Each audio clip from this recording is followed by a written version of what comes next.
we're ready to do stuff. I gotta get my other Apple product ready to go here, so give me just a second. There we go. Okay. Like I said, I have to do it this way.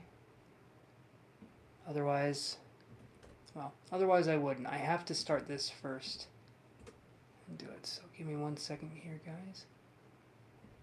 There we go. Hey, Julie, how are you doing? All right. Perfect. Perfect. Okay, so let's... I know it's dangerous this time of night to be drinking coffee, but when you only sleep every 2 or 3 days, doesn't matter. Kiru, how's it going? How did it go with the doctor?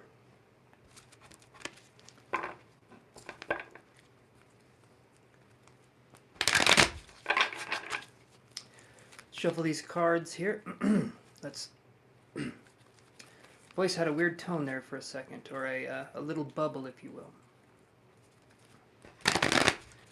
One thing that gets to me more than anything is when you're talking to someone and you get a bubble in your throat. Immediately you sound like you've lost, 30 or 40 IQ points.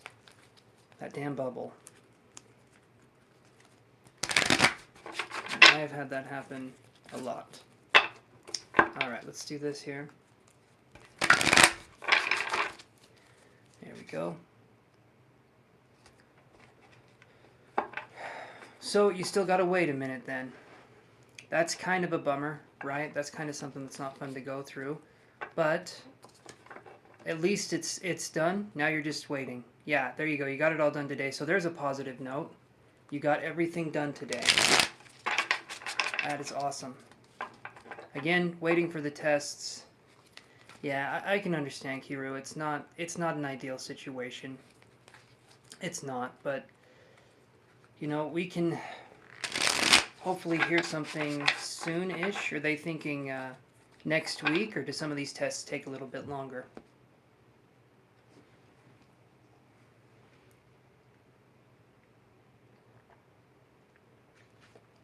I would be too. I would be too. Me and doctors, we don't get along. We've tried, but no. That's fun. Okay, I'm getting this set up here.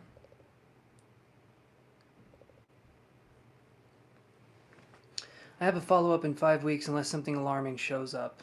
Okay, so hopefully it goes to the 5-week mark then. Thanks for the thumbs up. I was starting to do this right when the thumbs up came in. So that was awesome. I appreciate that.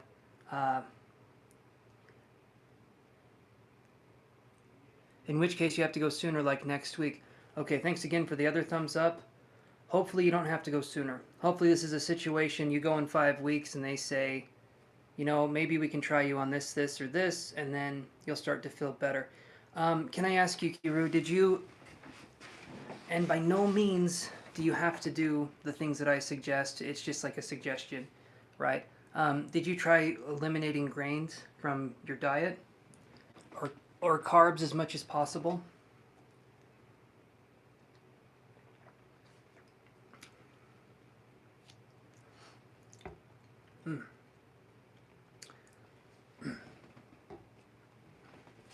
Let's shuffle these cards here and see what we can come up with.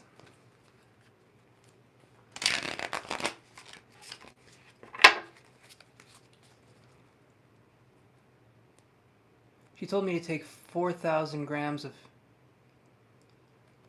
I'm thinking you mean milligrams, right? Because, okay. Turmeric is really good. Turmeric has... Is it curcumin? Anyway, it's an anti-inflammatory, so turmeric is really good. And you can cook turmeric, if you're ever going to use it in food, you can cook turmeric to a pretty high temperature, and it still retains its health benefits. And so if for any reason you're thinking that you lose the health benefits from cooking it, no, it's actually pretty good. It stays pretty good for a while.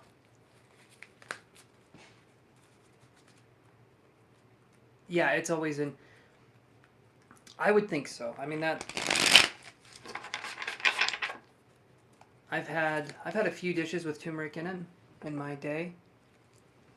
It's actually pretty good. It's a pretty good, and they make. Do they make like a coffee alternative with turmeric? I can't remember. As I'm drinking this, yeah, I can't remember. I did though have some insight, some insight last night on some interesting things. You grew up drinking turmeric milk, so when they milk the turmeric cow, does it come out all at once or does it take a couple pulls? I would assume those turmeric cows are a little orangey yellow. India, it's a staple. Yeah, I've heard that. I've definitely heard that. I'm glad you think that was funny. Halfway through, you could see my confidence start to wane, and I'm thinking, am I being offensive? So, thank you.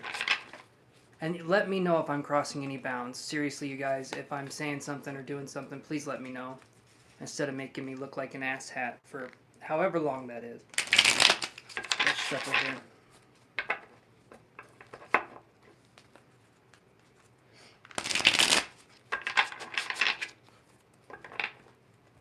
So turmeric milk, that's interesting.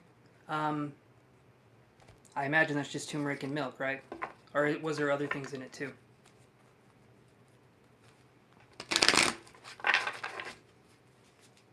New job starts Monday. Oh yeah, you were telling me about that. Awesome. So that gives you something. That gives you something that kind of breaks up the what's kind of going on. So that's good. That's a really good thing. Something to look forward to and something to hopefully get your mind. Okay, sugar and a pinch of salt. And salt is supposed to be really good for you as well.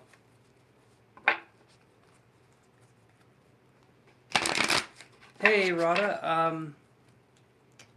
So right now I'm doing my generals, and then after I charge $10 a question. So if that's something you'd want to do, we can do that. But I'm going to be doing the generals here for a second. Hopefully you don't, Kiru. I'm thinking, I'm hoping you'll be okay. I'm not getting any psychic insight on anything going on, but I'm hoping you will be okay. I was going to say this though, because I had a kind of I guess an interesting psychic message come in that I feel like can apply to all of us. And I'm going to attempt to say this in a way that hopefully makes sense. So give me a second here. Okay, I'm actually going to reach over here. I'm going to reach over the top of you guys, and I'm going to grab my charger. So hold on one second. There we go. Okay.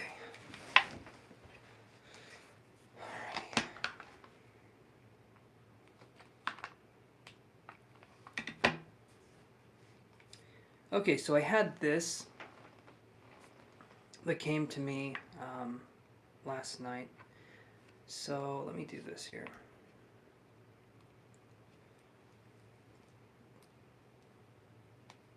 So here's something that I feel like can kind of help us understand the law of attraction, or the law of, I guess, like attracts like, right?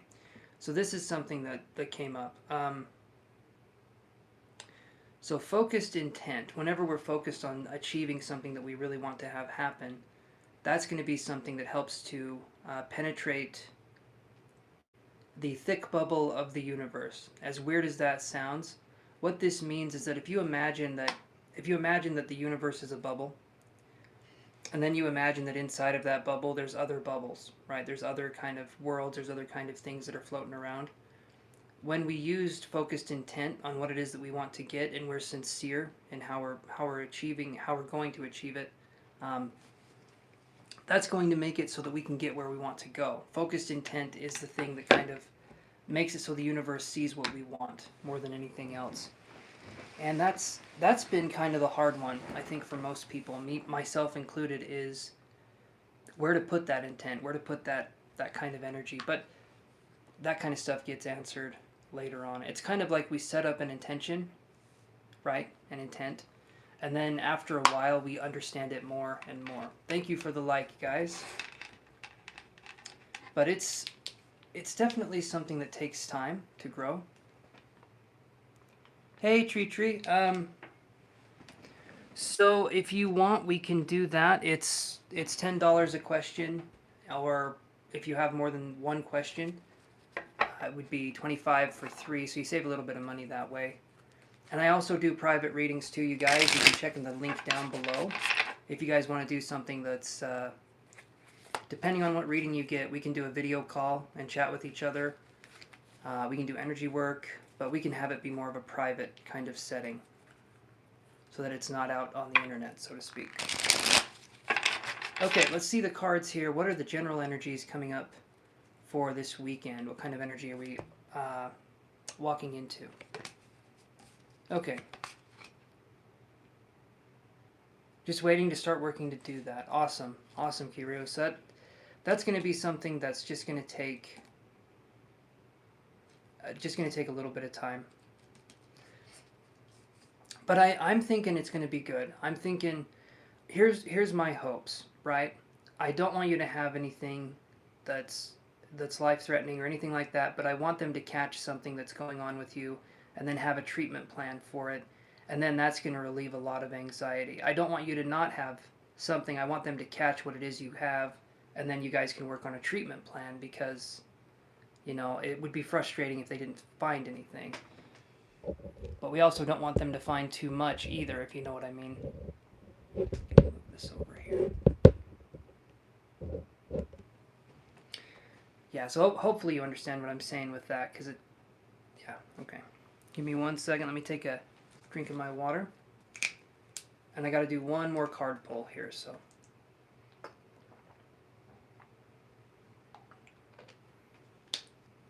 Yeah, I can understand. It's crazy. I have... And sometimes people in the medical profession, the ones that are getting the big bucks, they don't detect stuff. You know, they don't quite get it. They don't quite understand it. Sometimes we have to go to a few people. I'll shuffle these one more time. I've got some cards here and I'll show you guys.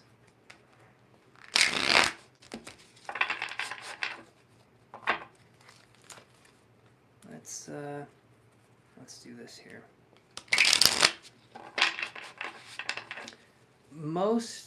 So I'm going to say this right now, most readings that I do, if it's a private reading, I'll try to answer you guys the same day you give me the question.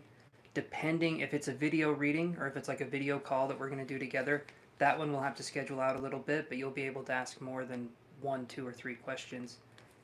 And we can do energy work a little bit more. We can kind of dive into things a little bit more. And then I'm not distracted by saying, hey, so-and-so that comes in the room. You know, it's a little more intimate of a gathering, so to speak. Okay, so let's do this one more time. Okay. I do believe it's time to start reading. Let's do this here. We have this card here, Financial Constraints. Oh, Kiru, you're good. You're good. I'm not giving you like a jab, hint, hint kind of thing. When you're ready, right? And we can do that. We have financial constraints right here, which is, you know, the reason why Kiru's not going to do a private reading until she gets her first check. So there's those financial constraints. Then we have 7 of Cups in reverse. Okay. So this is interesting here. I'm going to see this here. I'm sorry I'm taking so many drinks, guys. I just want to make that clear. Okay. So financial constraints and then 7 of Cups in reverse. Hey, Shubham? Hopefully I'm saying that right. It's not a free reading, but thank you for asking before just barking a personal question at me. I appreciate that, and other tarot readers will too. It's $10 a question. Or if you have more questions than that, we can do 25 for 3. So, yeah, this isn't a free reading.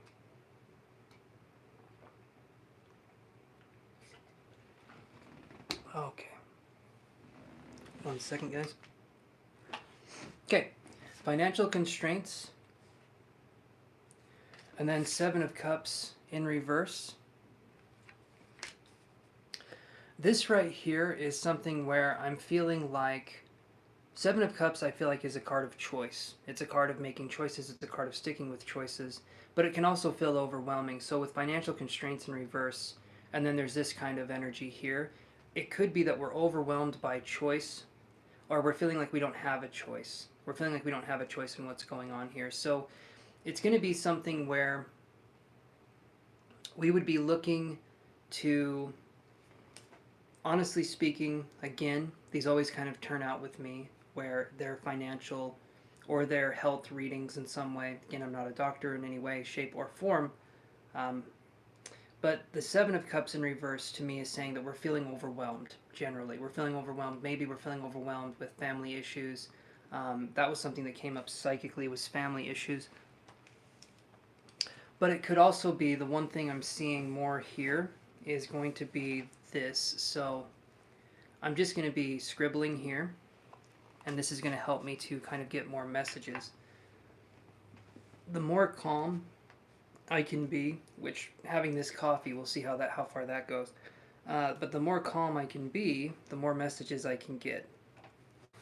So I'm feeling pretty calm right now. As you guys can tell, I'm almost falling asleep as I'm talking, so it's, I'm feeling calm. Let's go here. Let's go here. All right. So let's do this, and let's start here. So the first thing I saw,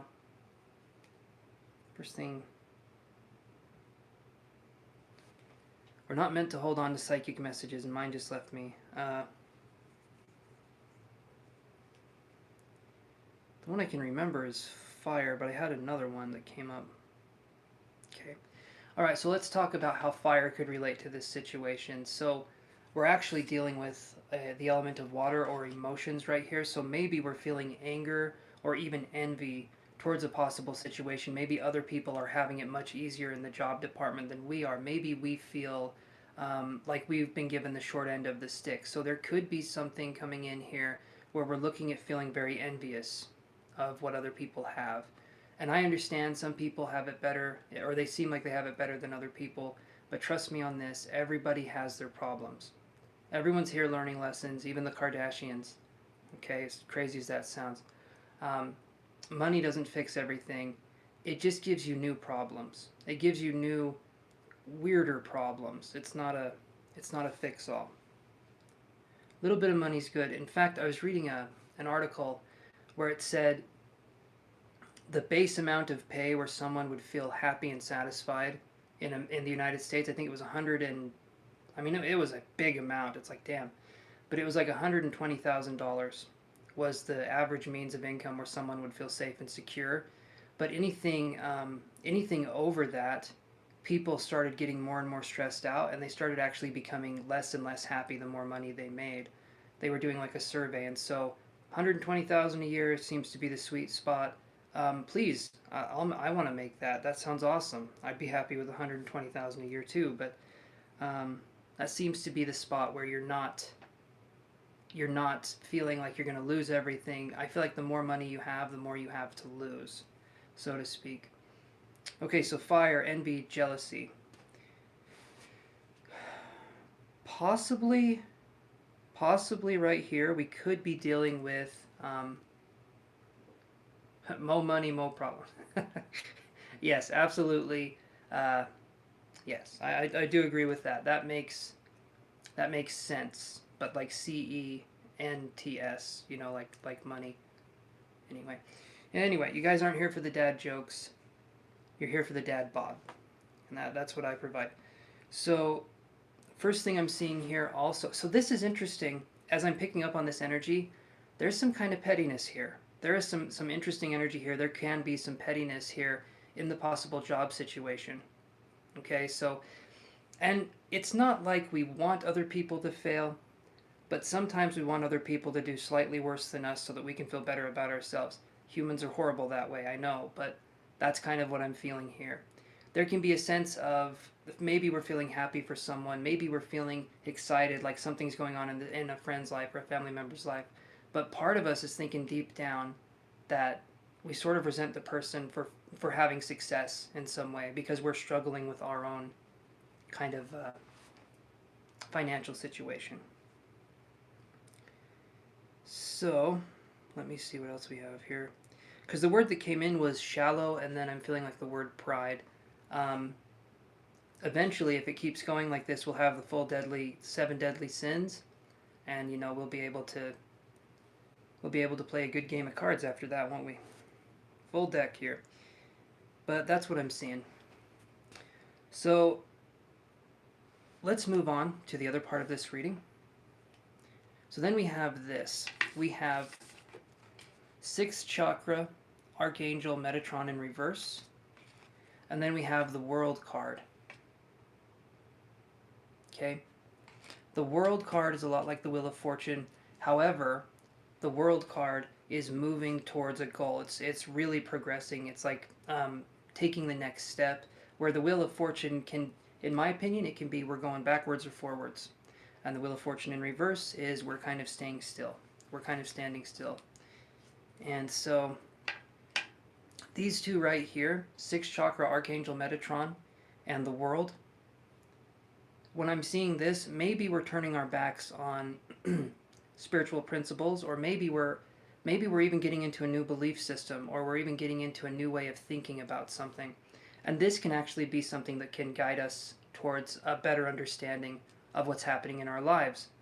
A lot of times we will seek deeper meaning through, it can be organized religion, it can be this, it can be that, whatever. But I'm feeling like maybe we could be looking at something like that. So it could be that we're progressing something, but I feel like we're leaving something behind. I do feel like we're leaving something behind. When I see the Archangel, 6th chakra, Archangel Metatron in reverse, that's making me think we're leaving something behind and we're trying to gain something on this path here. And there's nothing wrong with that, but it's like, do you want to leave this behind? Do you want to leave a part of yourself behind? So what this could look like is maybe we're becoming, and this is an interesting reading here, but what the energy I'm picking up on, it's like a thick blanket, and I'm feeling like maybe we're becoming skewed in our way of thinking. We could be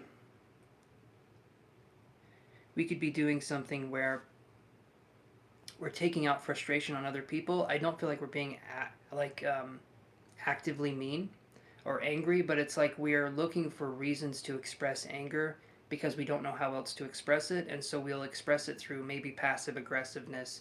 Maybe this is a time for us to check ourselves, and then I'm hearing to break habits at this point in time right now. Remember, New Year's resolutions are coming up. We need to set them so we can ignore them and feel guilty about them later, so that's something we need to do. But seriously, that's something too. A lot of times when we're talking about the holiday season, some people don't have the warm and fuzzies around the holidays, and that there's nothing wrong with that, right? But for those that do have the warm and fuzzies, don't take that away from us. For the love of God, we don't have much. But so let's look at this other card here. So primarily, I'm getting this one here. And I'll tell you what we got. The Temple Path in reverse and the 8 of Wands. Okay? Temple Path in reverse, I'm feeling like we're trying to force something to happen. I would say how I look at this is we're trying to force spirituality, or we're trying to force a situation to happen for us, and it's not working. But we're trying to force something to happen. And I think we're getting frustrated because we're not seeing results. Okay? So that's something that I'm seeing here. I'm going to see what other psychic messages we can get here. Okay. Hey Rada, how are you doing? So guys, it's $10 a question, or 3 questions for $25. And welcome, Gita. Hopefully I'm saying the name right. Welcome to the channel. If you guys don't want to pay, you don't have to. You can just be here and chat and be with community.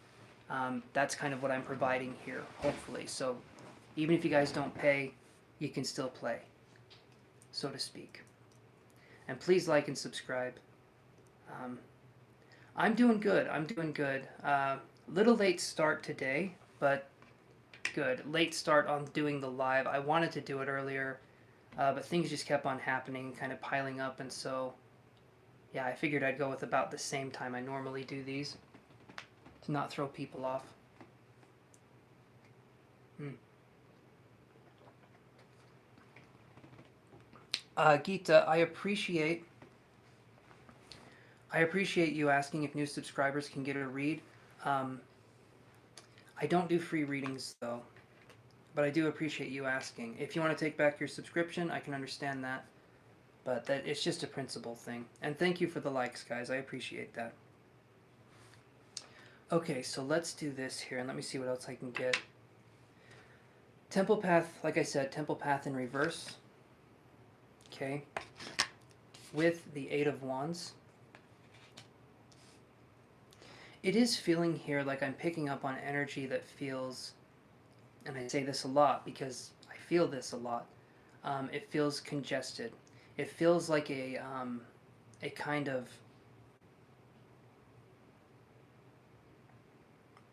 it feels like we're trying to do the best we can in the situation that we're in, but we're not quite feeling like we're succeeding in some way, right? So maybe we feel like we're missing the recipe to success. Maybe we feel like we've missed something along the way because there's frustration here with jobs or with just trying to understand the truth of our reality, right? Because we're not given an instruction book. Um, and if we were, it's kind of like an IKEA instruction book. It's written in a language no one understands. And so that's kind of what I'm talking about here. If we're talking about wanting to do the right thing or wanting to be in that objective truth place, like finding the one true thing that makes this world worth living in my opinion, we're not going to find it. Just living is the purpose of being here. And I don't think there's anything higher than that. The universe is experiencing itself through us. And again, these are my thoughts, these are my opinions, but that's what I feel like it is because, again, we're human beings, meaning that just being should be enough. We're not human doings, right? If we were called human doings, I would understand that. There was another Rada. I'm not sure if she's still here, um, but there was another one. I think I've seen a third one as well. They come out of the woodwork at night. I think that's what it is.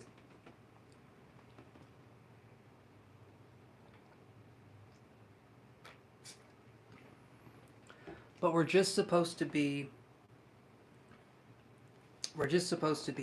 kind of living and existing. If we put expectations on living and existing, we're missing the point of being alive. At least in my opinion, we get caught up in the semantics of living, and yeah, maybe that sounds depressing what I'm saying. To me, it's liberating because it means I can change, I can evolve, I can do whatever I want because I'm experiencing life. Uh, I mean, I won't do any of those things, but I can if I wanted to. I'm a Taurus, and so it's very difficult for me to change, but the option's always there, right? Okay, so let's see what else we can get here.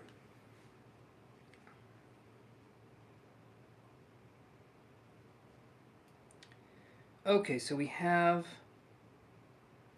Now, as I'm writing these things down, I want you guys to know these are not from spirit. This is psychic impressions. Spirit would be more inspirational. This is just psychic impressions. This is just me picking up psychic information. So, not doing anything that's like mediumistic, just more of the psychic. Okay, so first word that comes up here that I'm getting is purpose. Okay? And this to me is feeling like we have to have this, like when I was younger, for instance, if you guys don't mind me rambling on. When I was younger, I felt like I was going to be someone who was going to be this big person in the world. And I felt like I had to do these great things, these miraculous things. And I put a lot of pressure on myself, and I told myself that I needed to be perfect at the things I did. And as time went on, that pressure built up more and more. And really, it was just my own ego trying to aggrandize itself, right? But I would set goals for myself that were impossible for anyone to achieve, let alone me. And that made it much more difficult for me to understand what was going on. So a lot of times we will set goals for ourselves that are impossible for us to achieve, and we'll tell ourselves if we just work hard enough, we'll get there. We'll have something happen. But a lot of times life comes in, it interferes, and other things come up, and we can't do the thing that we originally planned. For me, when I had my moment of realization that I wasn't the center of the universe, lo and behold, it did happen. When I had that moment of realization, everything clicked for me, and I felt an immense relief of pressure, because it's not up to me, it's not up to you to change anything. It's kind of just like we experience it, we go with it, we go with the flow. Things get better from there. Okay, now here's something interesting. As I'm focusing on this, I'm feeling energy coming up into the heart chakra here, and I feel like it's from the solar plexus, which deals with purpose and willpower. So as we're talking about this energy, it's going up into the heart. And so maybe some of us are looking at wanting to do something where we're helping other people, or where we're contributing to society, or we're contributing to the human population in some way. We're doing something that feels like we can go to bed at night and say, I helped, I did something, right? And that's a good thing. That's an awesome thing, to be of service to others. That's one thing that maybe I should do more of, but that's one thing that I feel like all of us can agree that service to others is absolutely awesome. But let's look here at some of these other things. So here's an interesting one too. If we're talking about doing this, I'm going to draw some more cards here in just a second, but I want to talk about this really, really fast on the channel, because we've talked about incorporating the shadow. And what I feel that the shadow is in people when we're talking about the shadow side, right? I feel like the shadow side is the primal urges that have been kind of put in the background. We had these primal urges, long, long ago, and they're still kind of there in our minds, and I feel like that's what the shadow side is. So when we're talking about integrating the shadow side, it's messy. It's a messy process, right? It's not this clean, awesome process. The dark nights of the soul, if you guys have ever had that happen, it in no way is cute. It's not fun. It's not love and light. Okay, as much as people want to say that, no. It's something that is very difficult, and it's very hard to understand what exactly is going on until after it's kind of happened. I've had a few dark nights of the souls, and I couldn't make any sense of it during the time. I didn't feel particularly like this was a spiritual moment or it was enlightening in any way.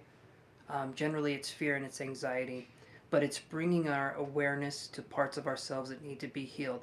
That's where the shadow part comes in. That's where the integration comes in, is that when we're having those fears, those anxieties, why are they coming up? What's going on? And generally speaking, that's what's going on. And I heard something too. To me, it makes a lot of sense. You guys let me know. The shadow side is similar to having a... So imagine this. If we had a burglar break into our house, right? Burglar's funny. I mean, that's a funny word, because it's... Anyway. But if we had a burglar break into our house, and they were in there, and they were going through our stuff and doing all that, it would stink. It would stink that there was a burglar in our house. But there's two things that we could do. One of the things is we could go down and confront them, or call the cops and get rid of it, or we could just ignore it. We could just ignore it, let the burglar do whatever it is they want to do, and then they can stay as long as they want, or they can do whatever they want to do. So with the shadow side, it's the same kind of principle. It's like, if you knew that there was a burglar in your house, wouldn't you want to understand what's going on? Wouldn't you want to do something and see what the hell's going on? It may be scary, right? The shadow side is scary, but eventually you understand what is going on. Eventually you have some sort of enlightenment. So it can seem bad, it can seem daunting, it can seem overwhelming, but it's not meant to be anything other than us confronting a part of ourselves that has kind of been left on the back burner, so to speak.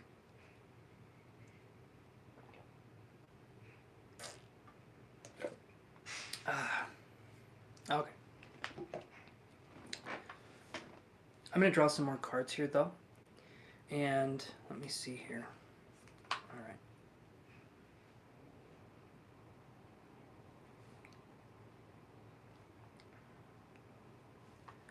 There we go. I drew some more cards. Oh, it's not showing up. There we go. You can see I drew some cards on this tablet here. So that's good. I'm a smart ass. How are you guys doing? All right. Let's shuffle some cards and then maybe we'll get some more messages here in just a second. Remember to like and subscribe if you guys wouldn't mind. It helps the channel.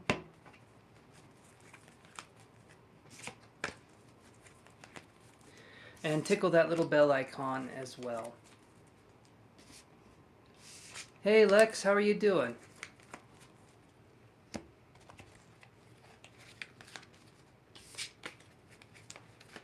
Hey,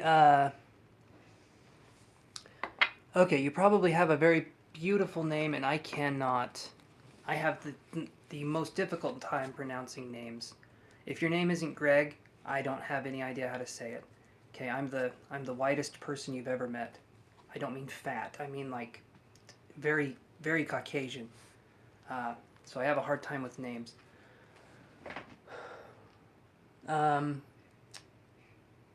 Coca. Okay, Coca. Hopefully I'm saying that right. I can probably mess that up too. You guys would be impressed. Surprised. Both. You guys would be impressed and surprised. You guys would be suppressed. Yeah, that doesn't sound right.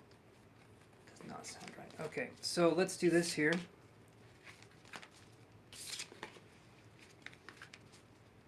Okay, so my readings, I do $10 a question, and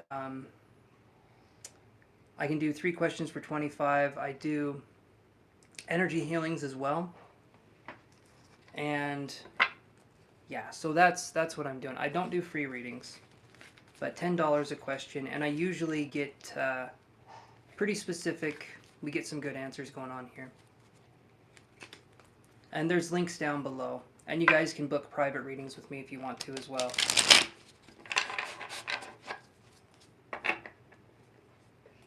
Thank you, Rada. I appreciate that. I do. I inherited it from the dads of the internet. They band together every other Thursday, and we share the joke energy. We get to be empowered by it.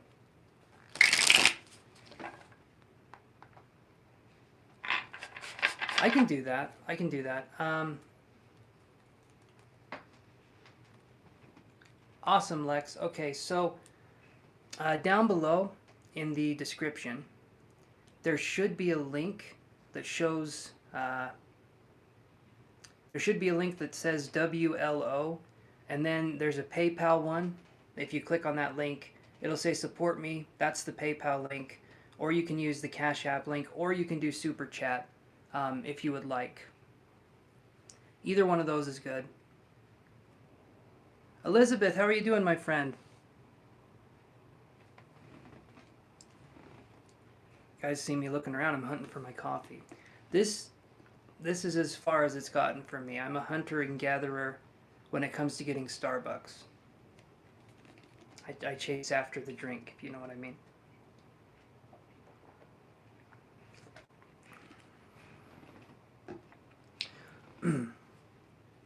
Awesome, Elizabeth. I'm glad to hear that. Awesome. I'm drinking a little bit of this. I'm drinking some Starbucks here. Okay. Don't know why I have to tell you the name. That's not really important, the name of the place I get it from. But I'm drinking this here because when I do energy work sometimes, it can exhaust me. And depending on what it is I'm doing with you guys, I need to kind of have something that lifts me up. And then I can get rid of the excess energy after the sessions are over. But during this time, it's a little something that I do. It helps to lift me up a little bit. Helps to raise the vibration a teeny bit. It's not something I would advise doing very often, but here we are.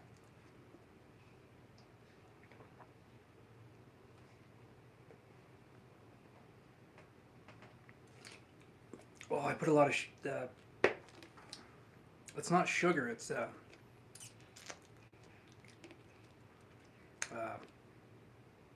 what do you call it? A sugar replacement, swerve. I think it's what it's called. Sounded like Beetlejuice there for a second. Hey, how are you? By the way, coffee's kicking in. You guys can tell. I got this. I thought this was interesting. I'll grab it. Awesome, Lex. Awesome. I'll put you. You're first on the list here.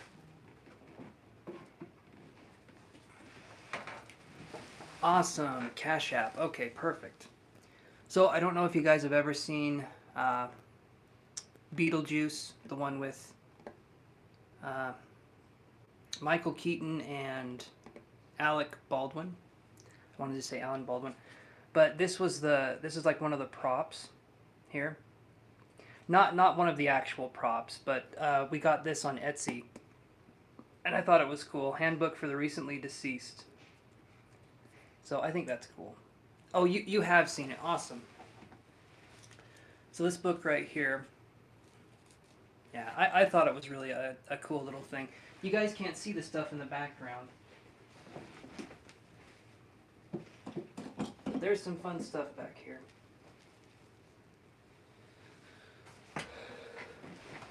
Yeah, it's one of my favorites. Honestly speaking, yeah, see, it's one of those favorites, and they're wanting to make a second one. I'm kind of not wanting it to happen, right? Hey, honey. I'm not wanting it to happen because it's going to ruin something that I feel like, you know. They were thinking of having Michael Keaton as Beetlejuice again, though, which I would love to see that. I would love to see kind of the evolution of how that character would be, but yeah, see, Kiru, you're saying no. Yeah, I hear you. I hear you 100% because to me, though there's some movies in the 70s, 80s, and 90s I don't think should ever be touched. I don't think there should be remakes. I don't think, I feel like they're perfect, right? Because creativity back then just felt like it was different. It felt like that spirit was different. Hopefully you guys understand what I'm talking about. Okay, so let's do this here. And Lex, what is your question, my friend?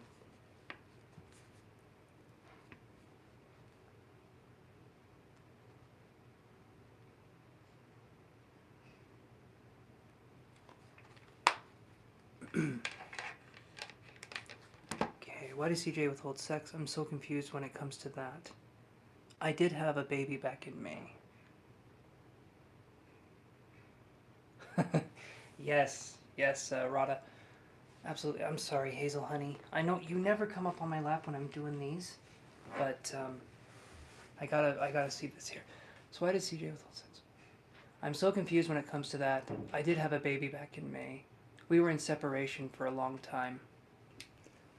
Okay, so let's look at that. Let's look at that and see what's going on.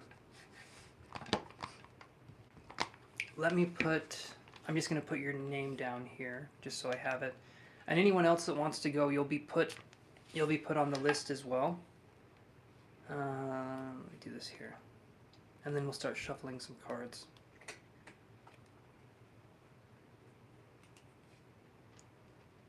Okay, so...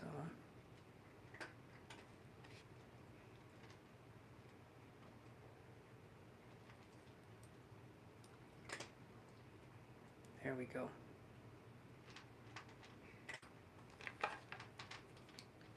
We were... Okay, let me read this one. And we were reunited back in August, so I think things are getting better, but I don't know if it's just me. Yeah, so this is a good area where we can come to a third party and we can see what's going on. So that's something I feel like is a good thing to do to check in, is to see if it's wishful thinking, right? Or if there's something actually going on here. So let's look. And let's see what we have. All right. I'm really sorry, you guys. I'm trying to get this more organized. Let's shuffle some cards.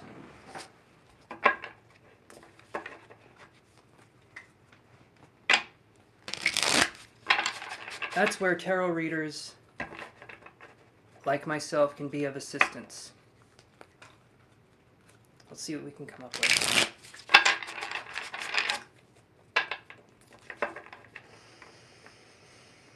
Okay. I'm just doing that to center myself. I'm not feeling anything right now. I'm just trying to center myself. If I get psychic impressions, I'll let you know. Sometimes I get them, sometimes I don't. But regardless, you'll get a card reading. So let's see what we got here.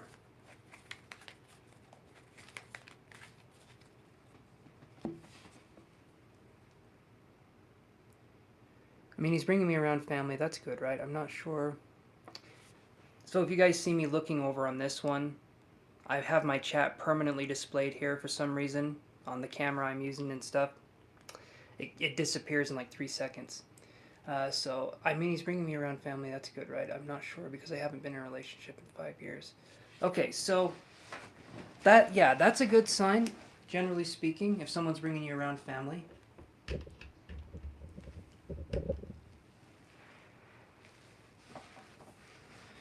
There can be a lot of, I feel like that's a pretty good sign because it shows that there's trust there. It shows that there's something going on there. But let's look for sure. Is there, I'm just going to say this, is there I feel like I'm picking up on a Virgo. I'm wondering if there's anything with you or him that's Virgo. And if not, maybe symbolically there's something to do with overanalyzing things. Maybe on your end, but maybe on his end too. Logic-based was something that came in. I'm going to start writing these down or else I will forget in 2.3 seconds. He has another kid. He, not... Let me do this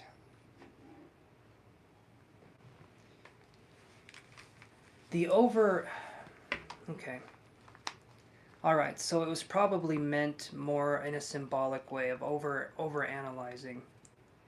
Overanalyzing isn't a bad thing, but we can have analysis paralysis, right? That's what I call it. I have Virgo in my chart. Hey there, Y-Band, how are you doing? So I had the Virgo. Then I had logic-based that came in here.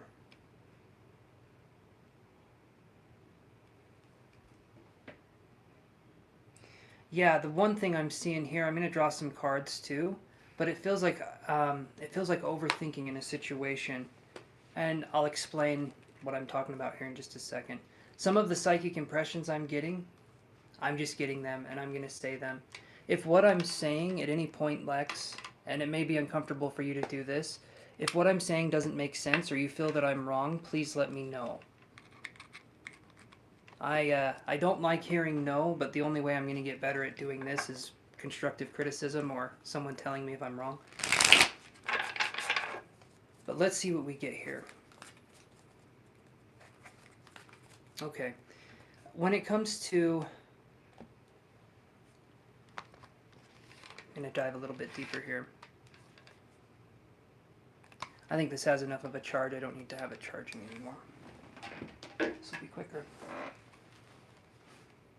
You're very welcome, Lex. I just want you to know it's an open environment. I'm not gonna be like, you question me?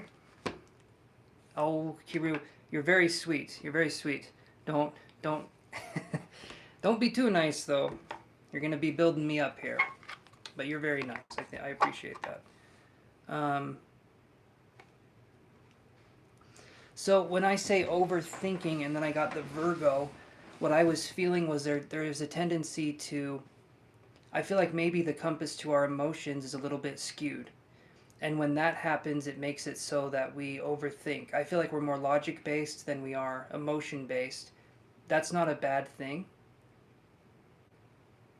That's not a bad thing, but it's one of those things that we can sort of lose sight of ourselves, if that makes sense. So let me do this here. And we will draw some cards. Swear to God, we're going to draw some cards here. But I'm getting some impressions.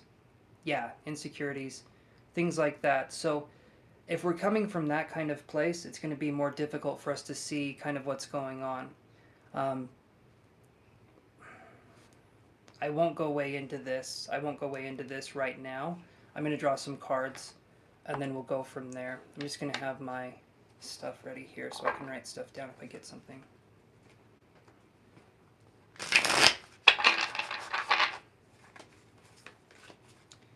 Alright, let's do this here and let's kind of see what we got going on. So what's going on with CJ and Lex? Why is there a withholding of sexual energy? Yeah, it is. I'm trying not to be so negative, but he's hurt me in the past. He's hurt me in the past. My ex-husband did so too. I'm like, is this real? Right. And so that when I say we're having a hard time trusting our emotional compass, it's generally because someone else told us the directions on how to get to ourselves, and now we're lost. Because that person had no idea who we were, and they hurt us in the process, and so our emotional guidance system, our emotional GPS kind of steps off for a minute, and we need to rediscover that. Okay. But I like this because you're knowing yourself, right? I like the fact that you know yourself. This is awesome. So he's being... Okay, so he's showing changes. So that can be a good thing. Hey, Ashley, so I do $10 a question. I don't do free questions. Sometimes you need confirmation, and that's okay too. You know what?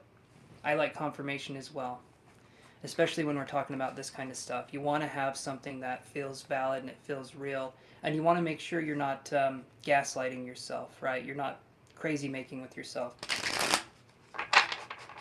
And it's important to listen to these things that we get. So let's draw some cards here and see what we got.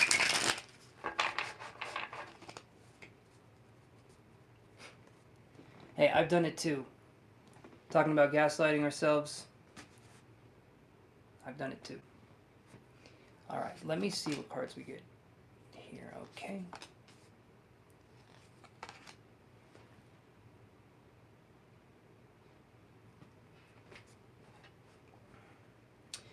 Alright, so I'm going to show you these cards, and we've got the Tower right here. 9 of Cups. And we have our little Bob Ross man. He's having a happy little accident right there. I'll let you figure out what's going on. And then we have the Chariot in reverse. This is interesting, and I'll go through kind of what I'm thinking here. The Tower is a card where things will fall apart but aren't meant for us. Okay, the Tower is a card where we're starting over or we're starting fresh in something. If you'll notice this right here, you see the Tower. Up to this point it's fine, but then this part falls off. So we're dealing with, this could be possibly us shedding past part of ourselves, right? This can be us working towards achieving a sense of enlightenment towards certain lessons. So when the Tower card comes in, it's generally a card that a lot of people view as negative, but really what it's doing is it's shaking things up because we haven't been listening, right? We haven't been listening to things, so it's shaking stuff up, and it kind of, if you imagine it like you're sleeping and someone comes in and starts slapping you, right? That's kind of what I'm talking about. Oh, thank you. This is Chantel Coconut. This is Samus Aran from the series Metroid. She's kick-ass, and so I figured I might as well. But I like the astro-cosmic thing too. I'm gonna have that be what I call this shirt from now on. It does make sense. Okay, perfect. 9 of Cups, though, this is really good. This right here, there seems to be something building up that I feel like is more positive. When I'm focusing on your energy, okay, and admittedly I did have some coffee, I did have some coffee, but seriously, when I'm focusing on your energy, I feel this sense of things bubbling up, right? I feel the sense of things bubbling up to the surface, and this is good. There seems to be something that's happening with you, Lex, where we're focused more on this kind of transformational energy. You did too today. What did we do?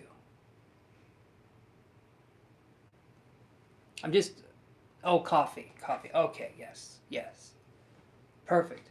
Of course, I prefer the venti because it's big. If there was one bigger than this, if I could just bathe in it, right, that would help me to feel alive. But anyway, that's what I got here.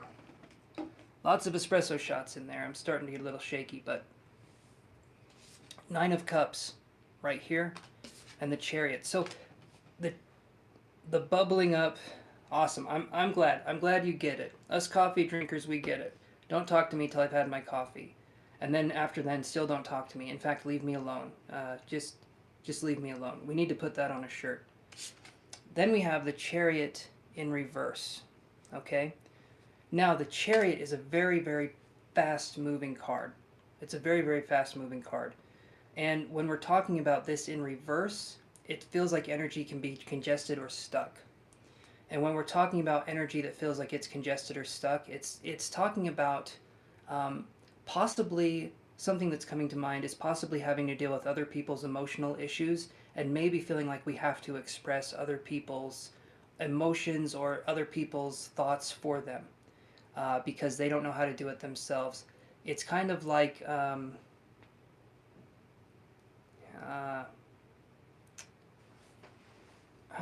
would I say this? Okay, so Lex, you said you're intuitive, okay? As I'm focusing on your energy, I'm feeling the intuitiveness a little bit, which is good. That to me says there's something there. There's a psychic spark. There's something there. Empath. Yes.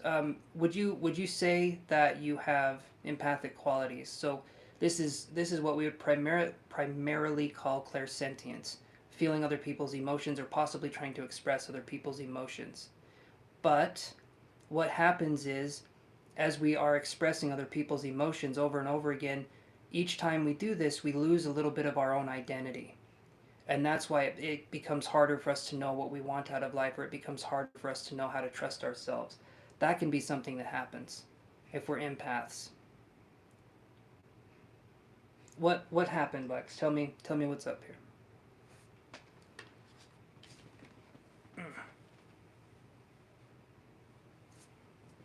And Elizabeth, you like Metroid too. Yes. However, I did not like the last game. I tried to Metroid Dread. I tried to like it. I couldn't like it. Something about it felt weird. But I did have COVID, and I did have a very strong fever when I was playing it. So that could be the reason why I didn't like it. Thinking back on it. Okay. I sensed someone was going to pass away, and my friend did. Okay. Okay. So that right there, those abilities, if that's something that's going on, they're probably becoming stronger. And generally, through emotional strife and situations, our psychic abilities strengthen. It's something that tempers the steel of the psychic ability, so to speak, right? And that it sounds weird, it sounds bizarre, but emotion and imagination is where the psychic abilities reside. The best. Sorry, that was a horrible sound. The best. Oh, let me move this over again. I have such a tiny table here, guys. It's so tiny. It's so small. I need to get a bigger table. But regardless, I've talked about this before on the channel.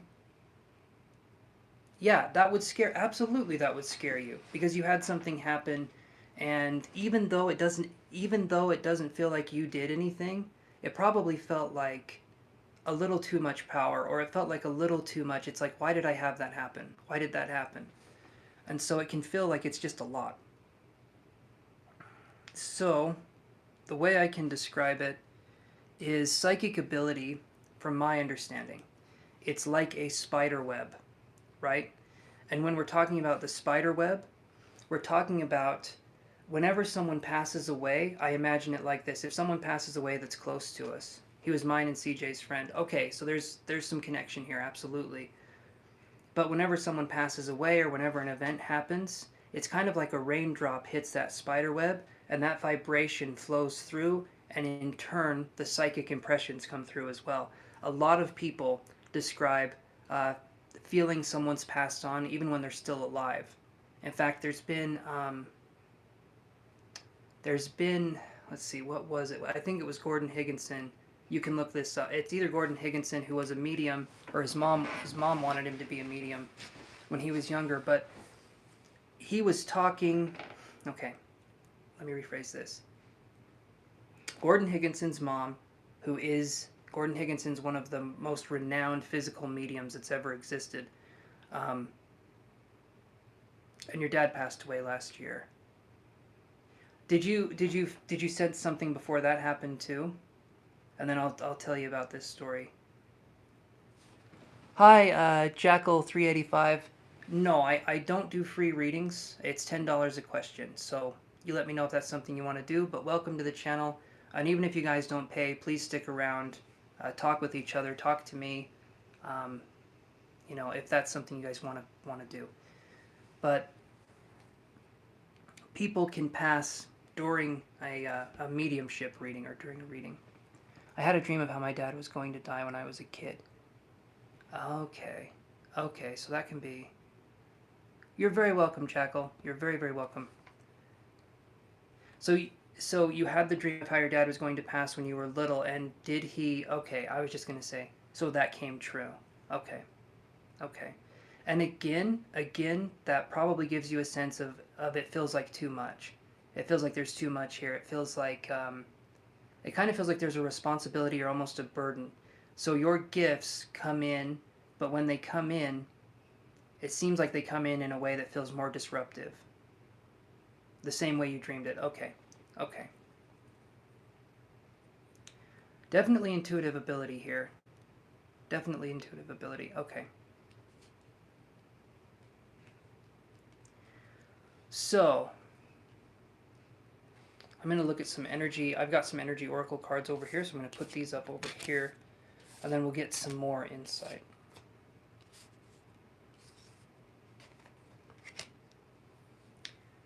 And we're doing really good so far, guys. All the likes that we've been doing here. I'm having a hard time. I'm stuttering here. But all the likes we're getting, this is really good.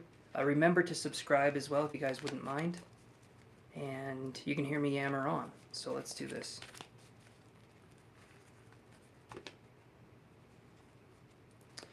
Alright, so what is going on with CJ and Lex's connection?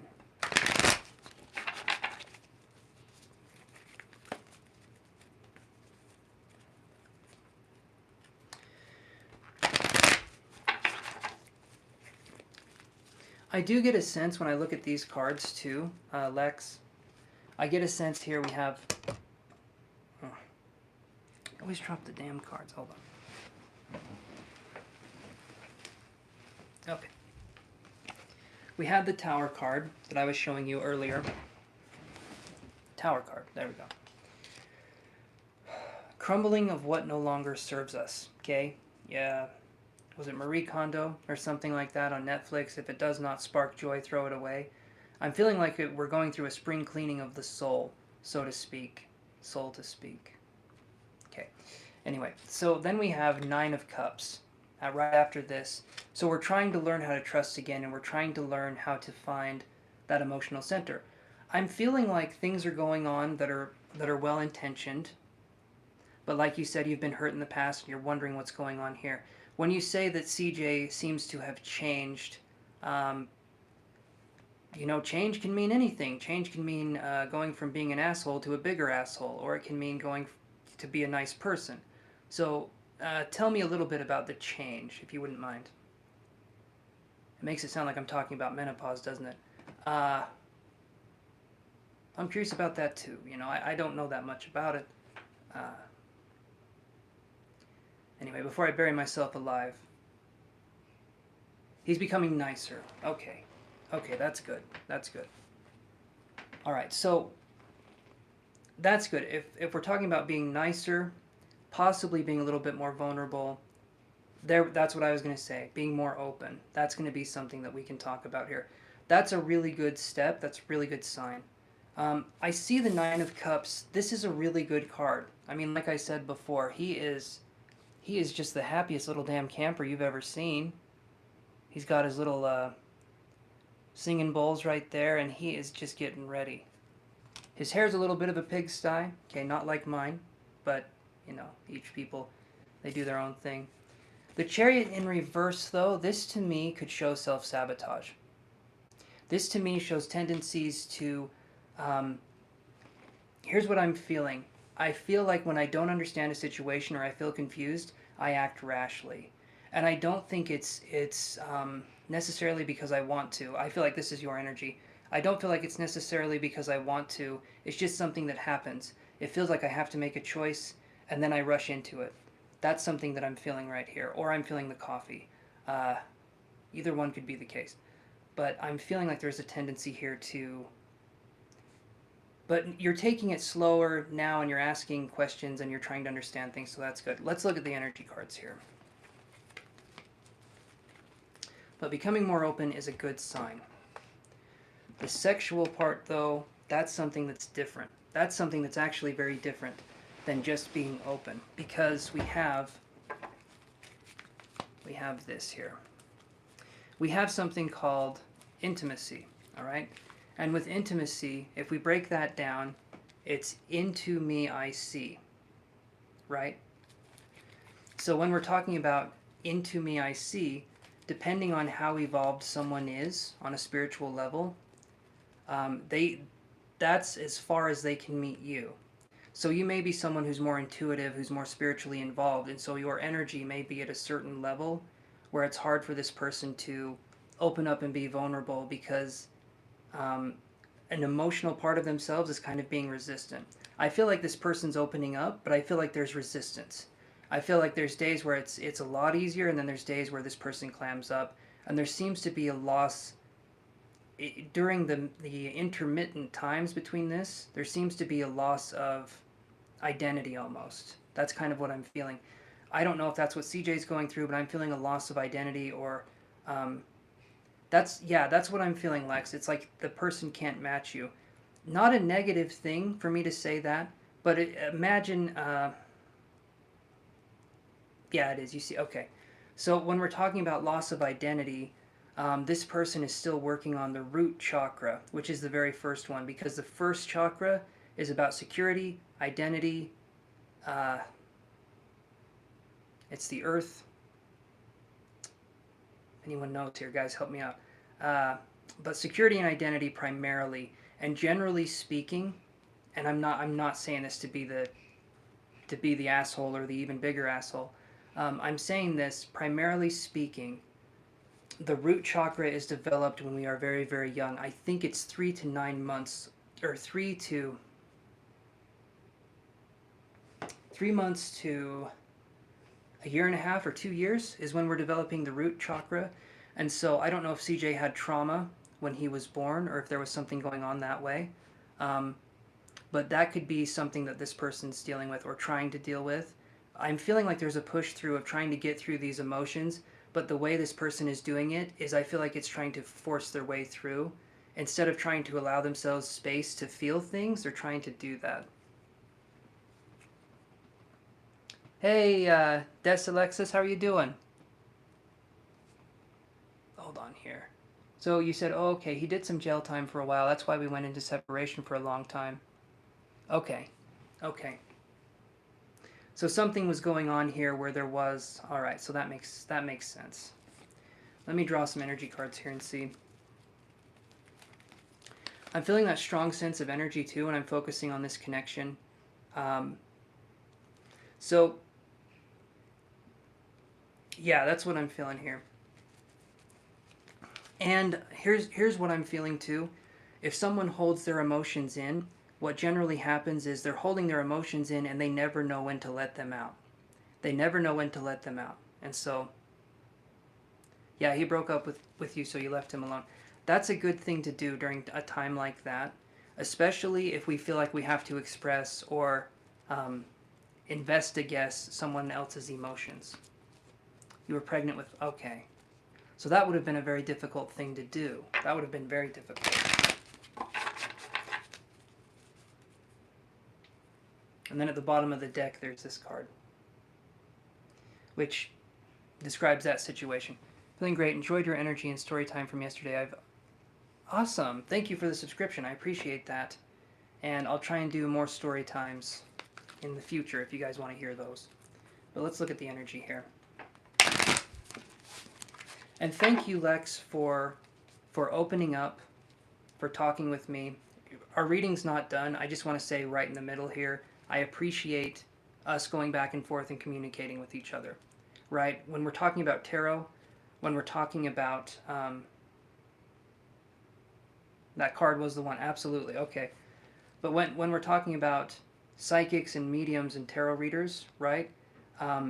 Giving them more information is actually going to help them get more information. People that are really closed off and stand back and say, now figure me out.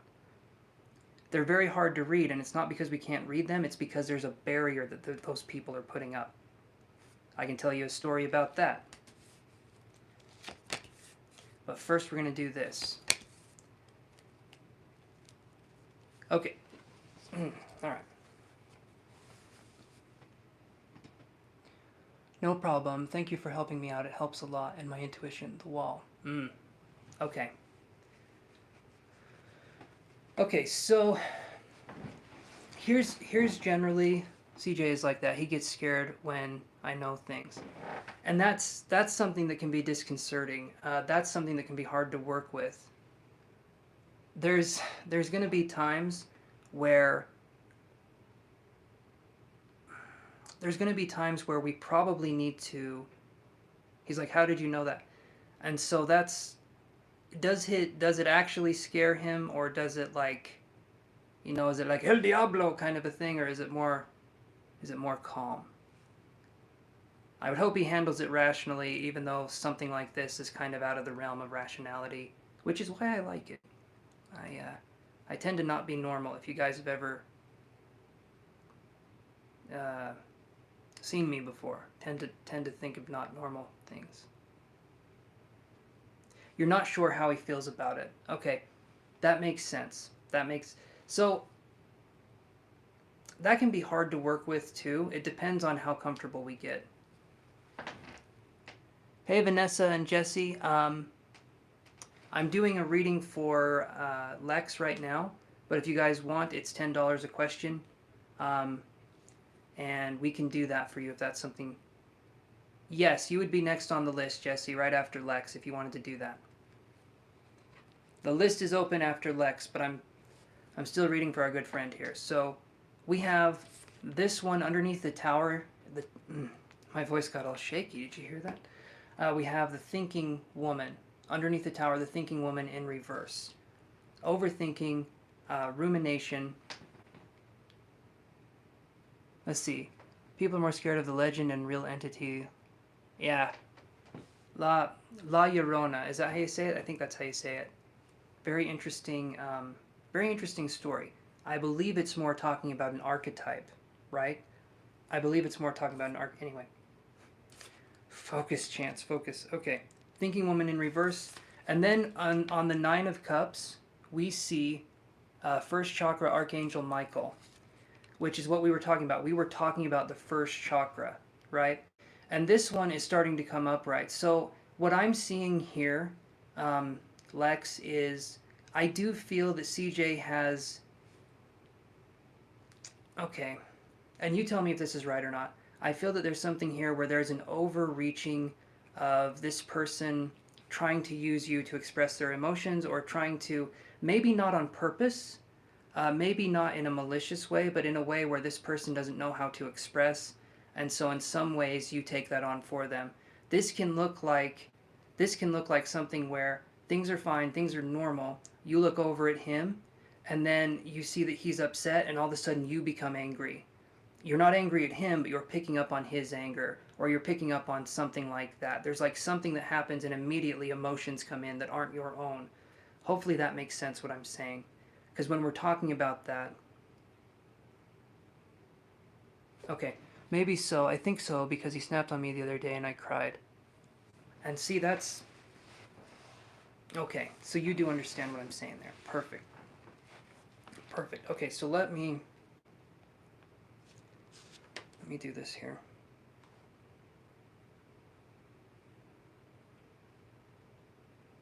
Hold on one second, you guys.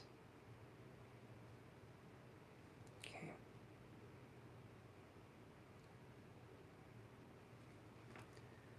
All right. I had to see if people still liked me on Facebook, so it's not looking good. Okay, so let's see this right here.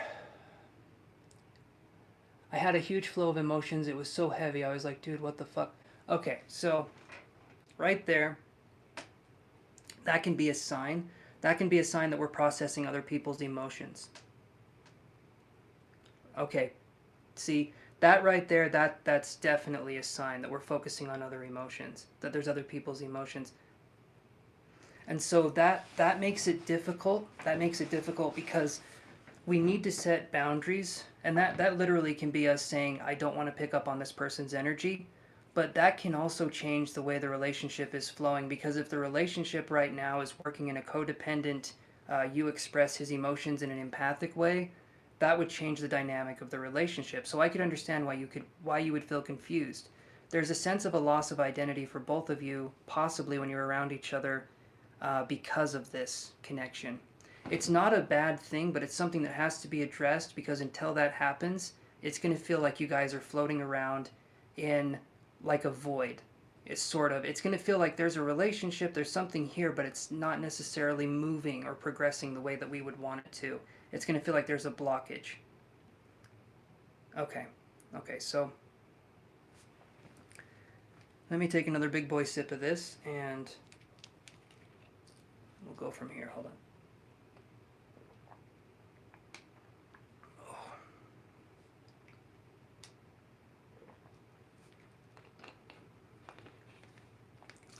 So then, Lex, you feel like you're stuck. Okay, perfect. Not perfect. Not the right thing to say in that moment. But you feel like you're stuck. You feel like it's something you want to move on from. So there has to be an establishing of boundaries. That's going to be the first thing. Okay, people are probably sick of hearing me say it, because that's the one thing I talk about more than anything else.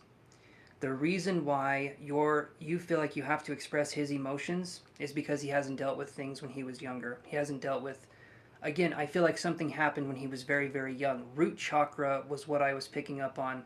Something happened when this person was very, very young. Maybe they don't even know what it was, but it's still in their subconscious, and they don't know how to express it. They look for others to express. And when those people can't do it, I would feel like CJ would have a tendency to become more volatile, right? Childhood trauma, but maybe even younger, like younger than say 4. Like I feel there's not a conscious, I feel there's not consciousness here. That's because children, generally speaking, children are in a hypnotic state until they're about 7 years old. Right? And I know that sounds really weird, guys. Look it up. It's an interesting thing. But children are in a hypnotic state until they're about 7 years old. And that's when their imagination is coming in. That's when all this stuff happens. And generally, children don't have self-awareness until they're about, it's like 7 to 9 years old. They start to develop self-awareness. But before that, they usually don't, unless trauma comes in which case the child has to develop coping mechanisms early on. But that can be what happens. He was abusive to his ex, but he's not that way with me. Okay. Okay. So, let's do this here.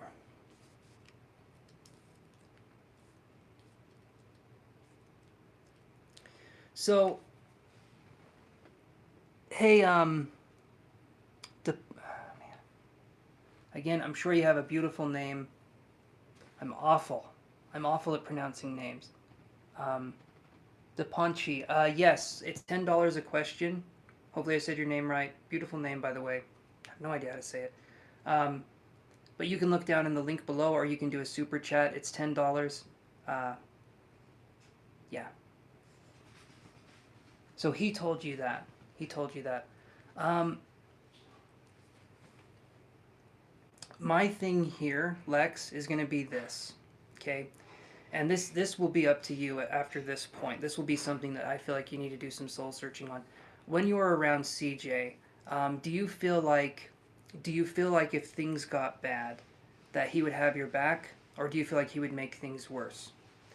Do you feel like that you could trust this person when you're vulnerable? Do you ever feel very scared when you're around this person? Because if we're feeling a strong sense of fear or anxiety when we're around this person, like this person's unpredictable and I don't know what they're going to do, that can actually make us feel very unsafe, because that can be a trauma trigger for us as well. So it really depends on if we feel safe. If we feel safe and if we feel like this person can be depended upon. That's going to be the main thing moving forward here. What I'm seeing is that there is a connection, but it doesn't have to be something that, okay, that's good. If you're not scared of him, that's good. That's good. Um, I would say, work on communicating, because there's a tendency here. This person wants to be sexually intimate with you. This person wants to do that, but this person also is, at this point in time, this person's not an energetic match. And so when you look into this person's eyes, I feel like they feel like you see through them. And it feels like to me CJ thinks he has a lot to hide. Not that there's anything to hide, but he feels that way. There's a lot of emotions that haven't been worked through, and so this person feels vulnerable in that way. And I feel that this person feels that you see that. It's like he's scared of something, and I get, yeah. So there's something here. This person doesn't know how to be emotionally expressive, and that's not your job to do. But if it's something, I would almost recommend this if it's something you could do. If it's almost something like, right. What I'm feeling here, though, what I'm feeling here, though, is that there's a lot of anger. There's a lot of anger that CJ uses as a mask. The anger is an offensive emotion, and anger is an emotion that hits you before you get hit. That's what I'm feeling here. And that's good too. If you're helping him to work on it in a way, that's good, right? I want you to realize, though, that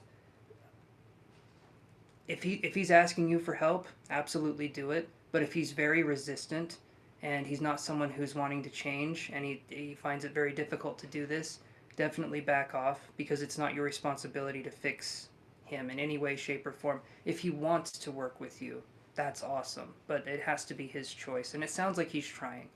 It does sound like he's trying. You sock the wall. Usually you never do that.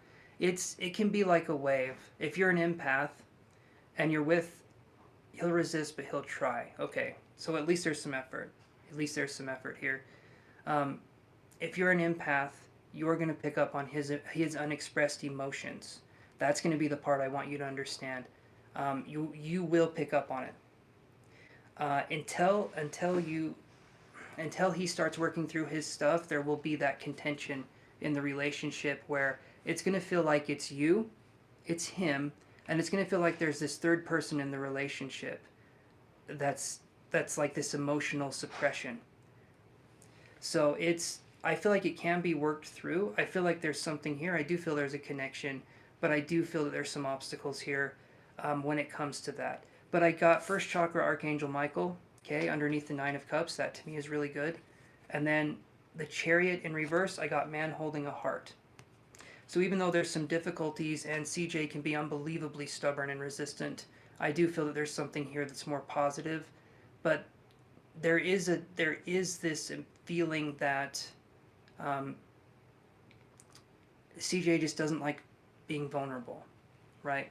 And if any man has been emotionally has been resistant to their own emotions their whole life, then they're not going to want that feeling of being vulnerable, because to them vulnerability means death.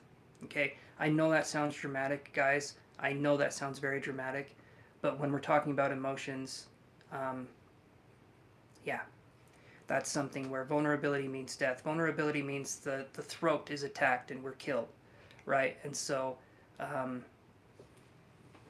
and generally that's from trauma, but also men are told not to be expressive as well.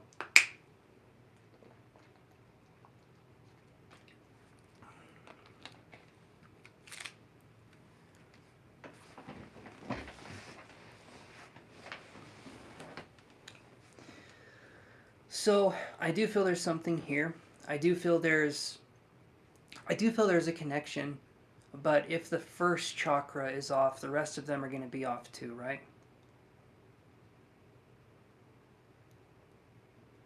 He told me that when my dad died, suck it up because it makes me look weak.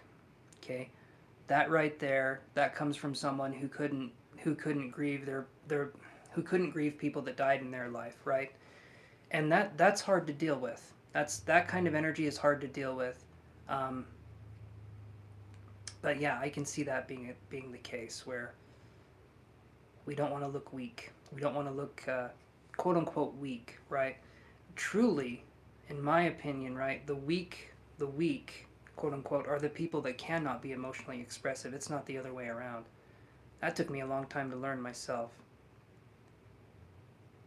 So then I'll say this, Lex, right? I'll say this. Um, it is. It's December 3rd. I'm going somewhere with this, I promise. It's December 3rd right now, at least where I'm at. Okay, I seen that. I used to tell myself, and that. Okay, so there's infidelity that could be at play here too, but you said he stopped. But it's December 3rd, it's the same for you. Okay, so I would say give this connection, if CJ is really serious about connecting with you and trying with you, give this connection another, and again, this is just advice, but give this connection another maybe few months and see where that's going. So that was last year that this was going on. So he was in prison for 5 years, and then he came out, and then, right? Is that what you told me happened? I'll be right back. I'll be right back. Just give me 1 second, guys. I'm coming back.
Okay.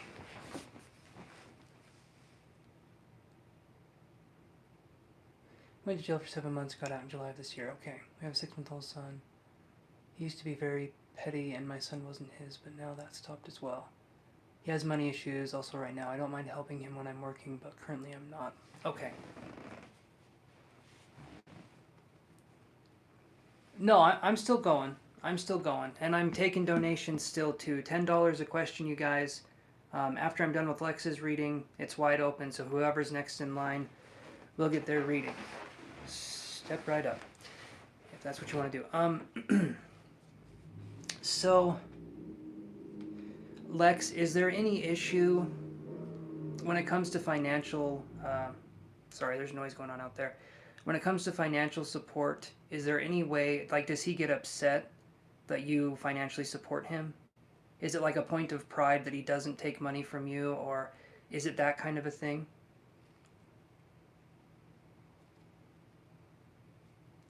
No, serial killer. It's $10 a question. I haven't done a free live in a pretty long time, I think.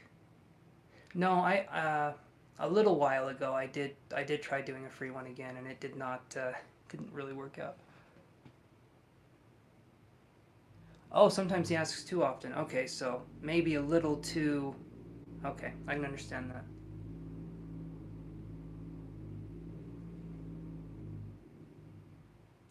He would work previously, but he has 2 felonies at the moment, so that would mean people aren't wanting to hire. So I could understand that. Oh, thank you for the super chat. Awesome. Awesome. Thank you so much. Okay, let me put you down here. That sounds like I'm going to insult you, but I mean, let me write your name down. Here we go. Okay, Lex, I think I'm understanding it a little bit. Jesse, you'll be the next one after Lex. Yes, you can, Jesse. Absolutely.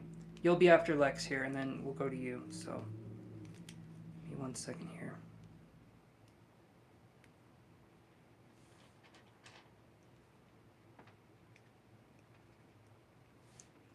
Alright, so let's do this, and let's do...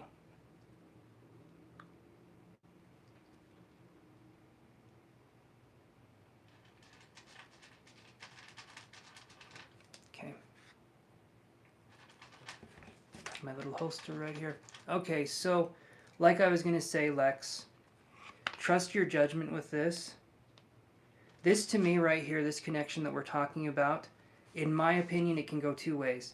It can be a karmic lesson kind of relationship, or it can be something that turns into something more, but he, CJ, has to be willing to put in the effort. If you feel like he's putting in the effort, great.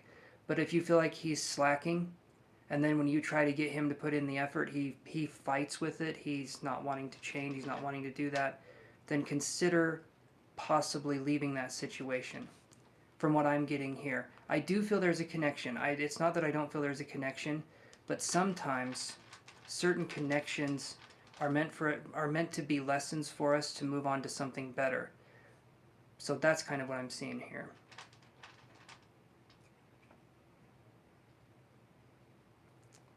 So hopefully what I'm saying makes sense. I feel like you think he is, but it's hard to tell at times. Okay.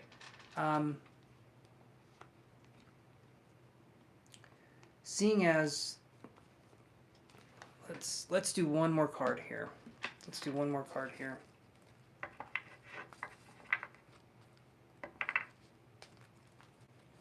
The overthinking, the Virgo energy that I was feeling, the overthinking, the overanalyzing,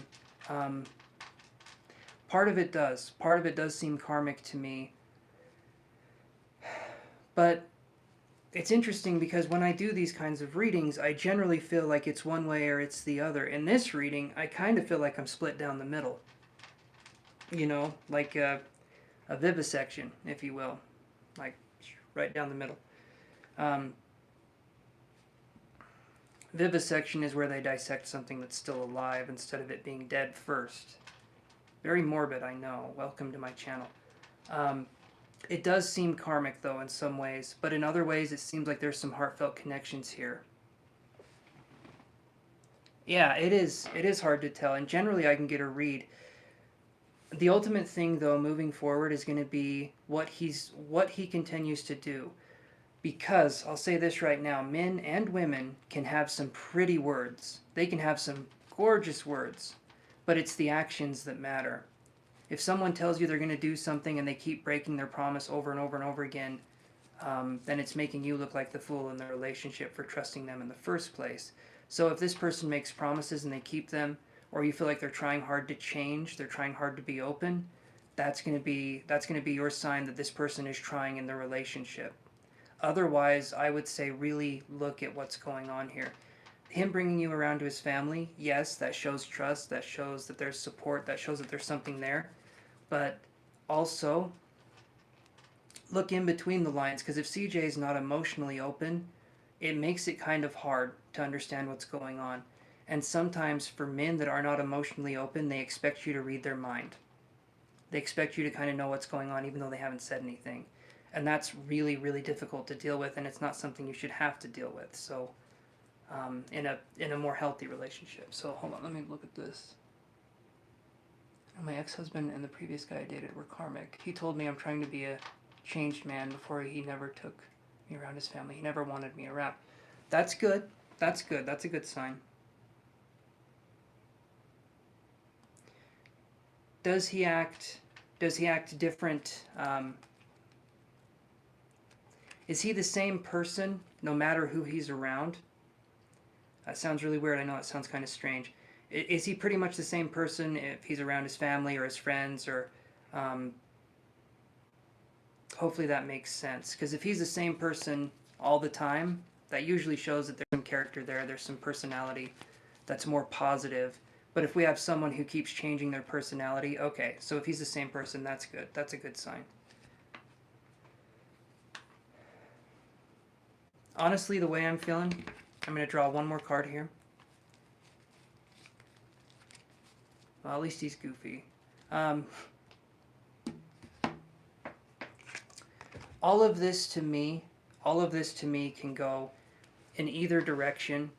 And I'm going to say this right now. I'm feeling like no matter what direction it goes in, it's, number one, if it goes in what we would consider a bad direction, it's not your fault. And number two, if it goes well, it's not your doing.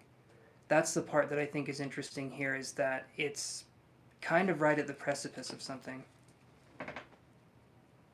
Hold on.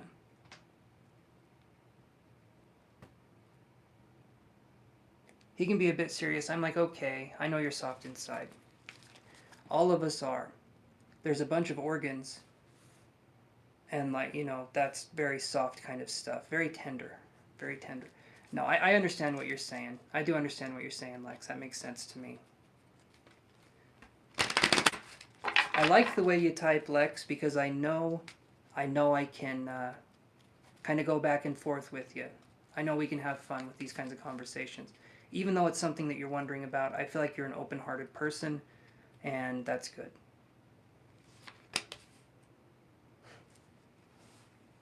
Yeah, this is literally the card. This is literally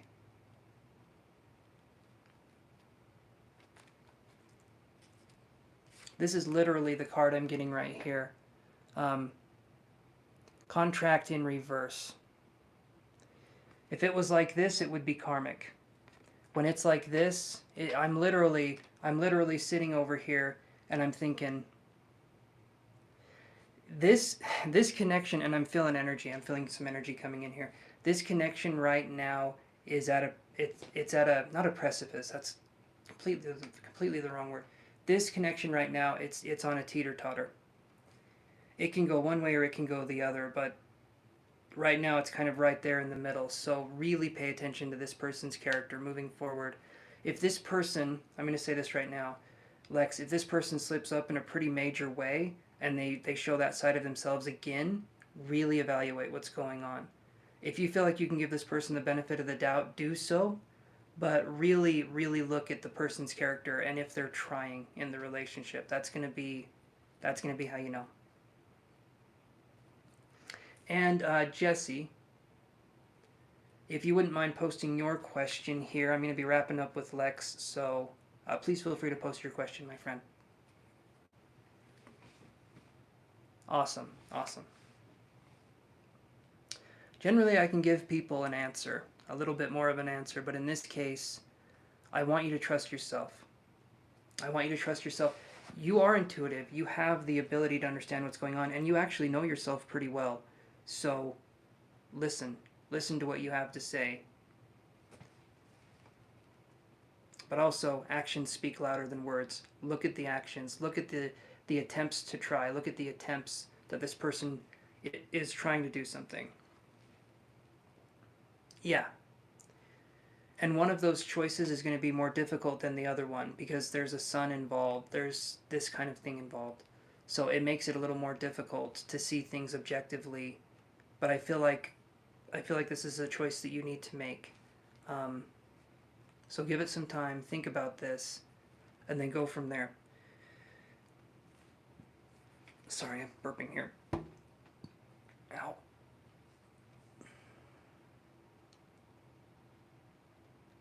Okay, Jesse says, what's the person I like? What's the person that you like? Okay. Jesse is wondering what the person she likes is thinking about her. Or, what does the person you like thinking about you? Okay. Give it some more time and see. But if for some reason it feels like something's really, really off, listen to that. Trust your intuition if you feel like something's going on.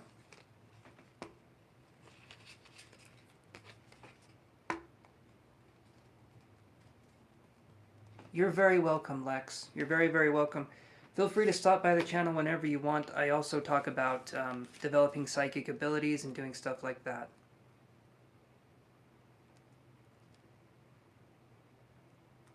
Only with his sister. Okay. Well, at least it's with the sister, not with him. Can understand that. Family's fun to deal with sometimes, isn't it? Alright, Jesse, let's see what we got here. Hey there, Maxie. It's been a minute. So I do ask for $10 for one question, if you guys want to do that. And you can do Super Chat, PayPal, or Cashapp. The links are down below, or you can just do Super Chat through here. But right now I am on to Jesse's question. And let's do this here. All right.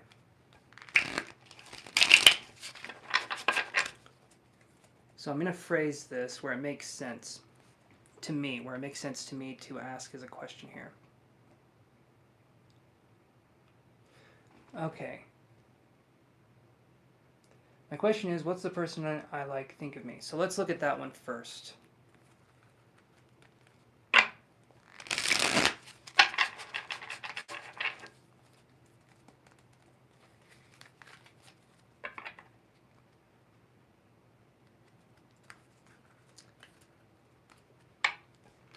Let me do this here. And as I'm shuffling these cards, you know what? Kind of tough for her. She's going to have to put on her big girl pants and get over it. If someone wants to change, it's not up to her to inhibit that process. So let her be upset and lead a life of anger, and that can be her reward. Okay, so let's look at this for Jesse.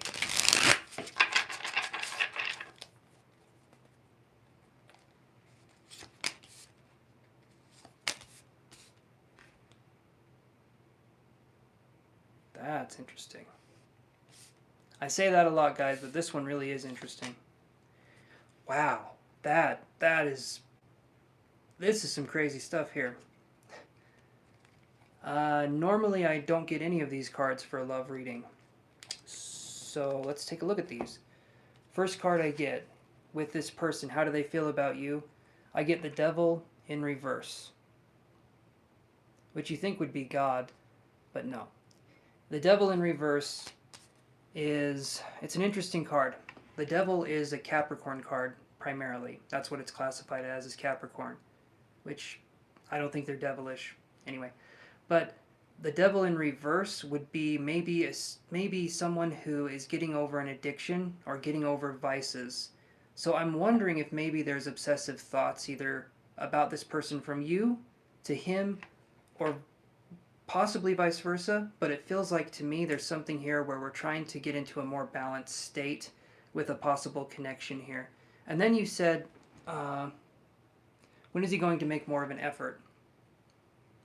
I think we can answer that same question right here.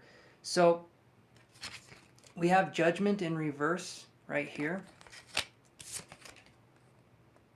And then we have Tower in reverse.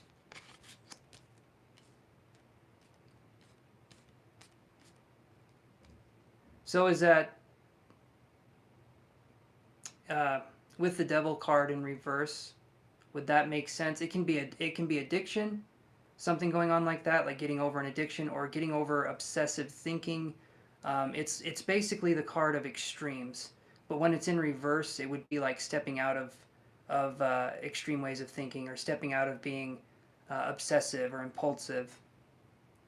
And it can mean addiction too. It can mean addiction to, it could be any number of things. Anything that helps us escape reality. Okay. Okay. All right. So that makes sense. Okay. This one's interesting though, Jesse, because as I'm looking at this, I get Judgment in reverse, and then I get this card, the Tower, in reverse. All of these cards are in reverse, and all of these cards are major arcana, and all of these cards primarily don't have a lot to do with relationships or a romantic connection. I'm just going to say that right off the bat. Hear me out though. Hear me out the rest of the way. Don't click off the channel. But we have Judgment in reverse. Okay, thank you for the thumbs up. I'm a Virgo rising. Is that right? Yep, that's right. I'm a Virgo rising. How are you doing, Virgo? She smiles.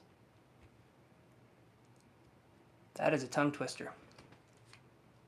That is a tongue twister if I've ever said one.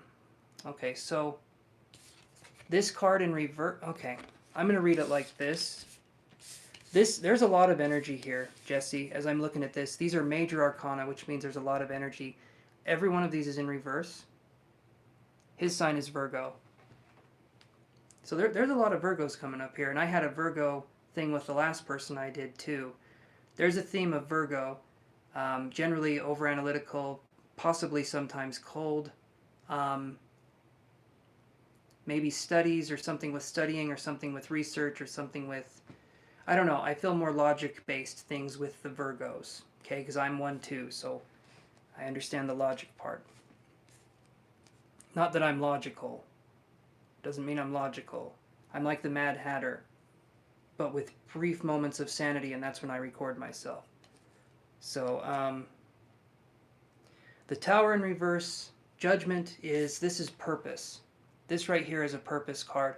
And when I'm seeing it in a relationship, I'm wondering if this is a connection of, this could actually be a karmic connection, or there could be something here where it feels like there's energy that's being stopped before it starts. It feels like something here. And then I'm seeing something that looks like a claw grabbing something. I'm wondering here if there's, because as I'm looking at the claw, I'm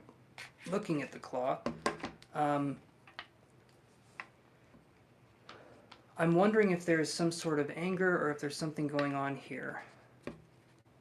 Because the claw to me shows anger, and I'm getting that psychically. I'm not getting that from the cards. That feels like it's more of a psychic thing. But let me do this here. And then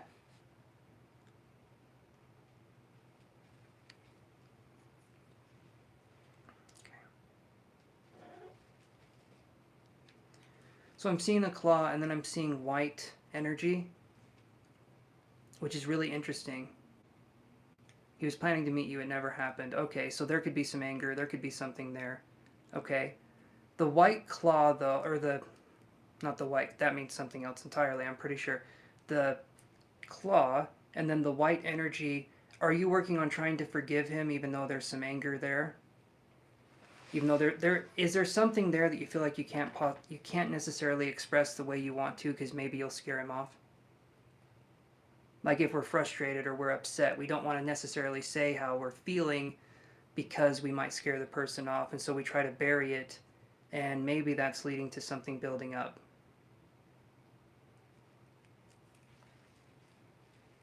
The white energy, though, to me is like you're wanting to be passive, but at the same time something's going on. And then now my thumb is starting to...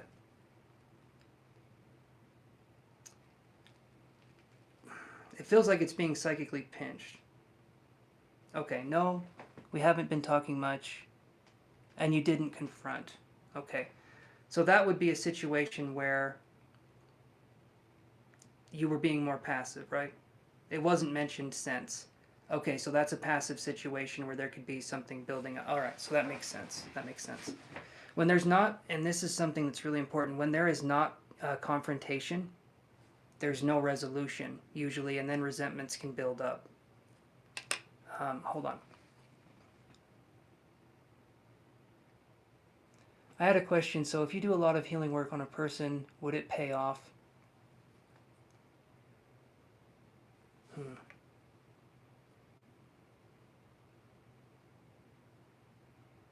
I look like a Muppet when I do that.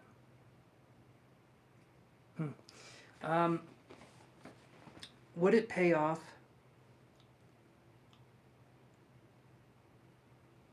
That's a good question. It brings to mind the question of, are we being a good person because we're a good person? Or are we being a good person because we're expecting a payoff? Right? So it brings to mind kind of a moral dilemma. Would it pay off? Depends on how we're using that energy and depends on what we're doing. A lot of times people say they're doing something and they don't want a reward from it, but in turn they want to be seen as a good person or as someone who's nice. So I guess it depends on the intention behind the healing, if that makes sense. Okay, I'm going to go back to Jesse's reading here.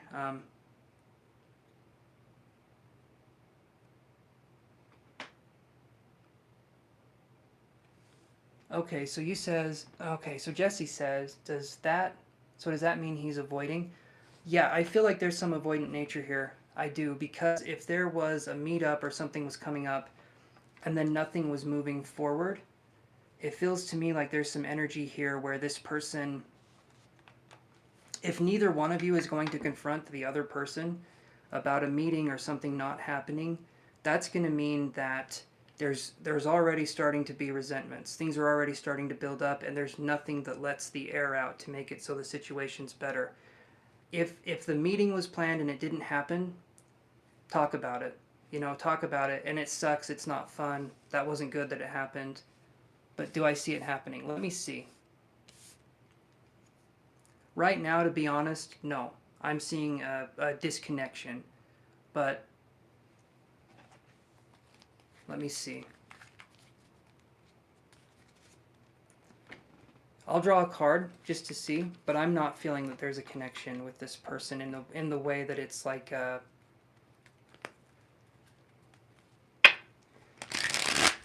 going to lead to anything that was more of a positive connection, because it feels like there's avoidance, and when there's avoidance, there's generally someone who's more cowardly.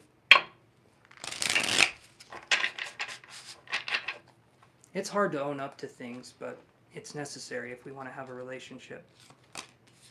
Okay, this one right here, the Magician in reverse. Okay, this to me, the Magician in reverse is generally someone who, will he come? Okay, so the Magician in reverse right here, I feel like this is a card, maybe not intentionally, but there could be some... I feel there's interest. I do feel there's interest, but when I see this card, I feel like this person plays games sometimes. Maybe it feels hot and then it feels cold and then it feels hot and then it feels cold. Maybe this person doesn't know themselves well enough to understand what a relationship would mean. I feel like you're wanting to invest in something that's more real and concrete, and this person is kind of kicking the tires, so to speak. That's a term used for people that walk into a car dealership and they just kick the tires and leave. They don't actually buy anything. So that's the kind of energy I'm feeling, and the only cards I've been drawing. The only cards I've been drawing for this person, all of them are major arcana, and every single one of them is in reverse. Do I see you crossing paths? Right now, no. I don't. I do not see you guys crossing paths right now. I don't feel... There's a pretty big disconnect here. And I do feel like if you guys were to cross paths, I don't feel like it would be a good union. I don't feel like it would be a good situation. Maybe it would be nice for a minute, but I don't feel like there's compatibility here the way you would want there to be compatibility. And you probably wanted to hear something different, but I try to be as truthful as I can. So that's what I'm getting with the cards.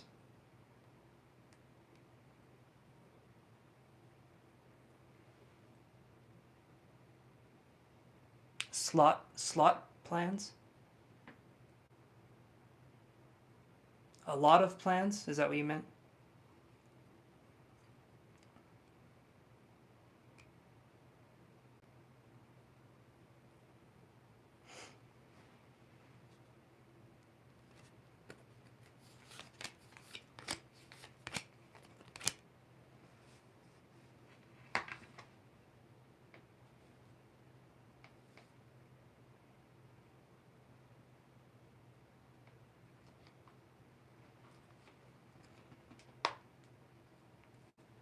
I do not, Nightbot. I do not speak Spanish.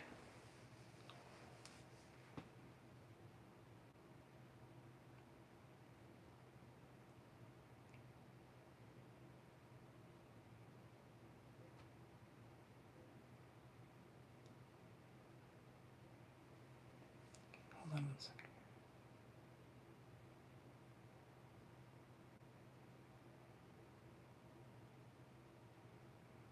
Okay, Shikora, if you want, $10 a question, if you want to do that. And also liking and subscribing on the channel would be appreciated too. But... And planned we would meet him more so than me. Okay. So in my opinion, involvement.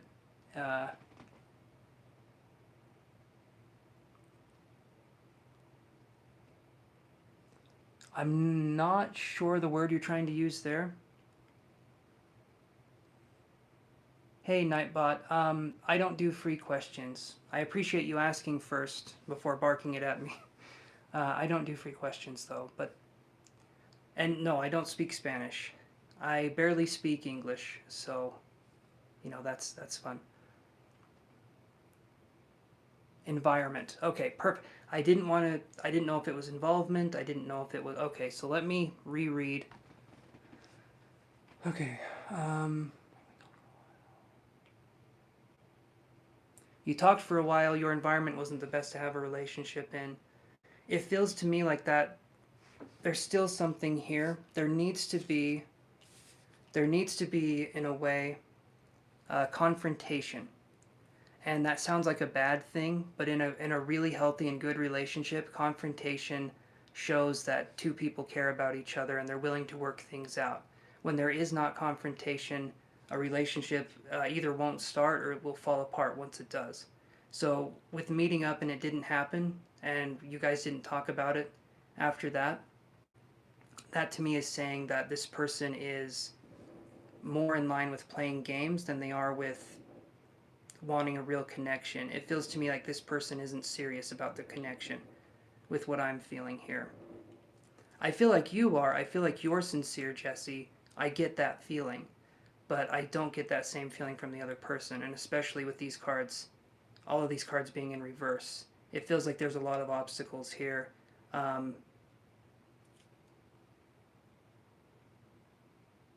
He did hurt his hip. Well,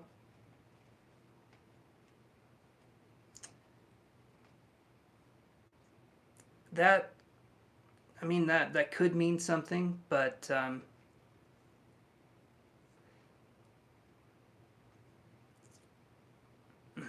don't know. That's a tough one for me to think about there, but it could mean something, but more than likely, it is feeling like to me, like Jesse, you can do anything that you want to do, right? You're someone who can make their own choices. I'm feeling personally like what the cards are saying here is stop with this connection, but you can do whatever it is you want to do, but I'm not feeling that it's going to be a positive connection. Um, and the cards are feeling the same way. So that's something I'm getting here. I'm letting you know, kind of ripping the band-aid off quickly in a situation, but it's up to you ultimately what you want to do. But yeah.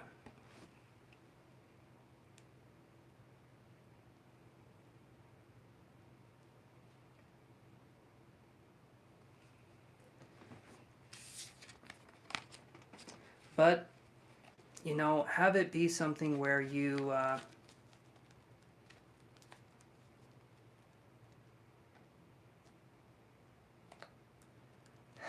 I'll let you in on a secret here. Nobody likes to be confronted, at least at first. I can do that though. I can look and see would let me actually do this instead.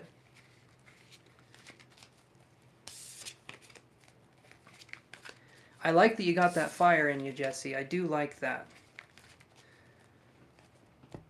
Confrontation, I'll let you know right now, confrontation is good in a lot of relationships because it shows that when another person is slipping up, you're not afraid to call them out on their bullshit. Okay, so I'll say this one more time, Jesse. It feels like he's not interested in you the same way you're interested in him. Let's look at this. What would happen in a confrontation with this person? Let's look at this. I feel you have sincere intentions, but this person feels like so okay, Cora, she smiles. You can do Cashapp, you can do PayPal, you can even do Super Chat.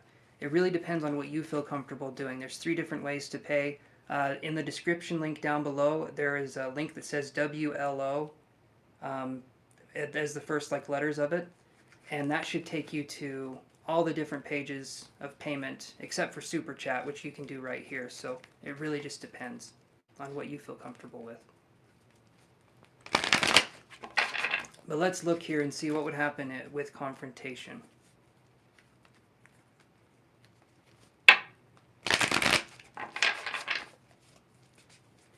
What would happen if Jesse confronted this person?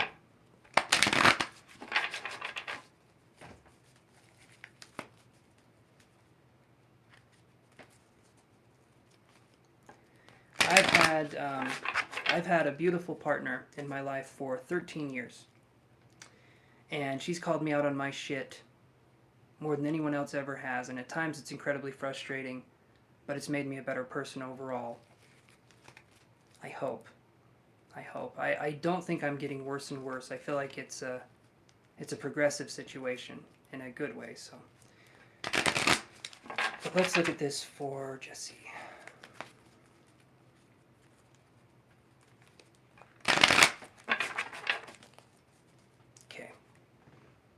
So, what would happen if Jesse confronted this person?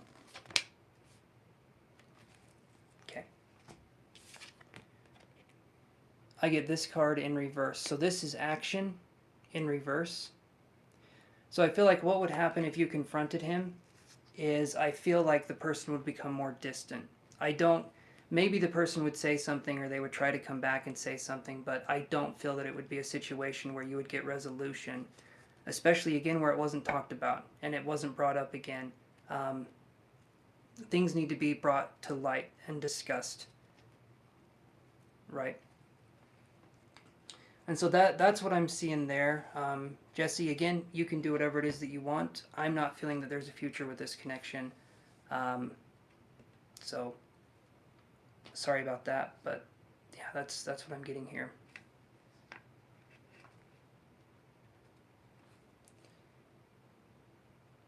Okay. And if you guys are wanting...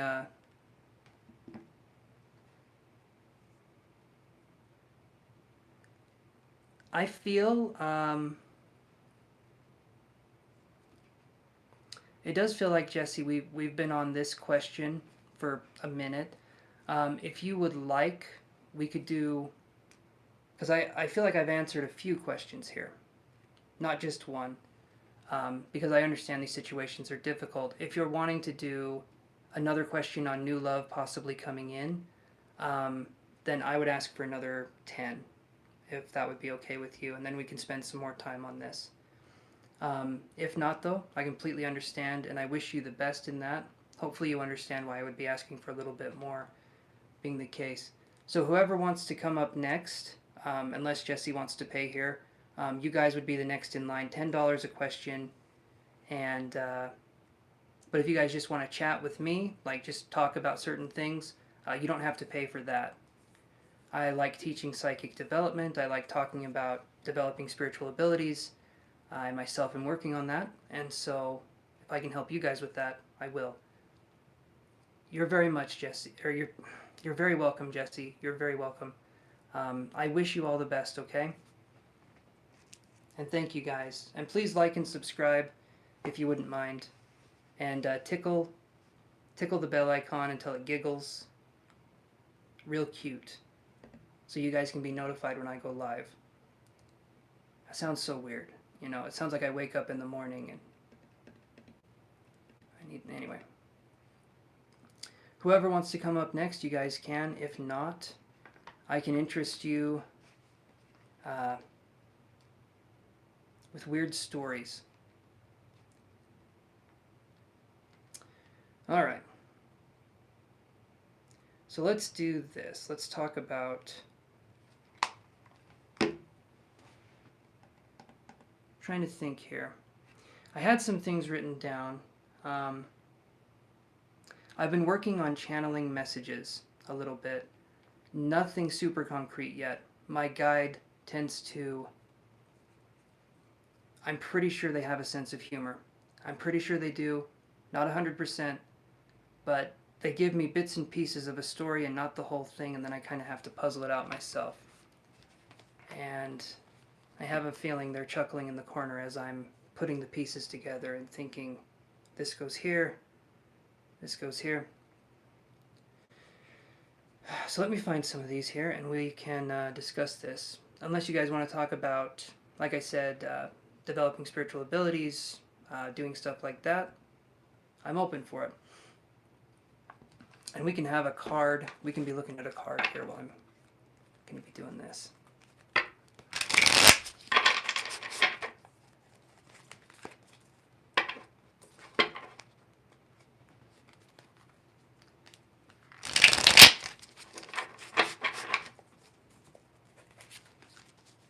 All right. Let's do a couple more shuffledy-shuffleties. You know what's interesting, and I've said this before, so when a medium or a psychic, well, no, when a medium operates in a spiritual way, energy is being kind of pulsed through them. It's kind of like when we talk about raising vibration, it's not just like a cute way of saying, I'm being super positive. No, it's not that at all. But it's a way of being where we can harmonize with something else, an unseen force. So when we're talking about mediumship, it's harmonizing with spirit, and it's being able to give messages, evidential messages, from loved ones. Oh, awesome, Lex. Awesome. So when a medium is connected to the spirit world, whatever you want to call it, spirit world, source, so $10 a question, guys. If that's something you feel like you can do, let me know. If not, you're gonna be having fun with story time. Okay, that's what we do here. So the medium attempts to harmonize. I'm trying to become a medium, right? I say trying to become because there's times where I can tune in, and there's times where it's very, very difficult for me. And so I view myself as a fledgling medium. a fledgling person, I guess would be the way. I'm experiencing things often for the first time because I'm very forgetful. I've done things many times, but my memory's not the best, and so I forget what I've done. But when a medium is channeling spirit, when they're working on that kind of energy, they harmonize. When they harmonize, they're blending their energy with an unseen force. So when we're talking about raising the vibration up, generally spirit has to bring their vibration down. And you'll notice when a medium is talking and they're giving evidential evidence, what other kind is there? No. When they're giving evidential readings, which means, for instance, I've done readings for people where it's been like I told the person their father had passed, here's how they passed, I feel like this is their name, and I came really close to getting the name, but I couldn't quite hear it right. But when I was doing that, when I was in the flow of getting that information, it was coming super, super fast. And so you'll notice when mediums get information, it comes really, really fast through them because they're not processing it through their mind first. They're just speaking it as they're getting it. As soon as the mind comes in with mediumship messages, the spirit leaves, right? The spirit says, I'm gone, because it's not a logical process. Humans tend to take everything and make it logical. It's not in this instance. And so that takes practice, because you literally have to take your mind, put it in the backyard, say, stay there, and hopefully it does. Sometimes it gets off the leash and it shoots through the fence and then it comes back. But primarily when a medium is doing any sort of contact work with a spirit, they're doing it in a way that is very, very quick, right? We have to raise our vibration up, and that's generally done through, it's like love, gratitude, or the sister emotion of love and gratitude would be curiosity. When we're curious, even if we can't quite be in a loving or gratitude or mindset, we can invite spirits to communicate with us. And so that's kind of an interesting concept there too. I'm going to be taking a class on this, and as I'm taking that class, it's a year-long class, I'll come on here and I'll tell you guys the stuff that I'm learning. And then we can kind of go from there. But I'm going to try and take a class and try to get just better at all this stuff, because there's times where I feel like you get in a rut, and I feel like having a class structure would help me instead of being free form, which is what I've done in the past. But any questions on that so far? You guys can feel free to ask. I'm not going to ask for money on questions that relate to spiritual development like this, unless it's a deeply personal thing. If it's personal, I ask for money for personal questions, but in this instance, I just want communication if you guys want to talk. Because, so mediumship is like this. I'll show you guys kind of a not a demonstration, hold on, a drawing. Okay, hopefully it shows up on here.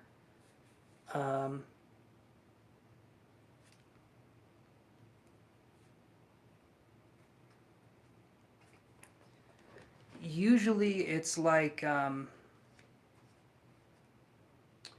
so depending, it depends. When a medium is zoning out, like you're talking about, Melfin, when a medium is in that zone out phase, it's usually called trance mediumship, and when they're giving messages, they're not aware of the messages that they're giving. And generally what that means is that the spirit has kind of impressed itself upon the medium almost completely, and they're using the medium as a vessel or a vehicle to deliver a message to a loved one. Generally speaking, some psychics, if they're trance medium, or some mediums, if they're trance mediums, can actually embody they can bring about the personality, the mannerisms of the person that has passed on, and they do this in an evidential way, and they can talk to the loved one that's in front of them as if there's nobody else there, as if they're having a personal conversation. But it's through the body of the medium. And so trance mediums are a little more rare, but they're definitely out there. You have mental mediums, which is what I'm going to be learning. Eventually I'd want to learn trance mediumship, but it wouldn't relate very well to doing these kinds of videos. Do you know what I mean? If I was doing trance mediumship and I was doing these kinds of videos, uh, I would need to have somebody watching and doing something. Okay. No, the spirit can't permanently stay in the medium. Our body already has a soul. It already has an occupant. And so the spirit can temporarily, like I'm saying, the spirit can impress upon the medium its energy, its essence, but it cannot stay. The physical body that we have is tethered to our spirit, our soul, and nothing else is allowed in that kind of vicinity. I feel like things can be in the aura, things can kind of stick around a little bit, but if we know how to properly energetically cleanse ourselves, we shouldn't have to worry about anything. What if we, okay, hit my elbow. What if we don't want to open our abilities or we have no choice? My ears ring. Let me say it like this, in a way that's not supposed to sound fearful or scary. You're very welcome, Melfin. You're very welcome. When I communicate with spirit, um, the way that I know who's talking to me is through energy. Sometimes I'll hear a name.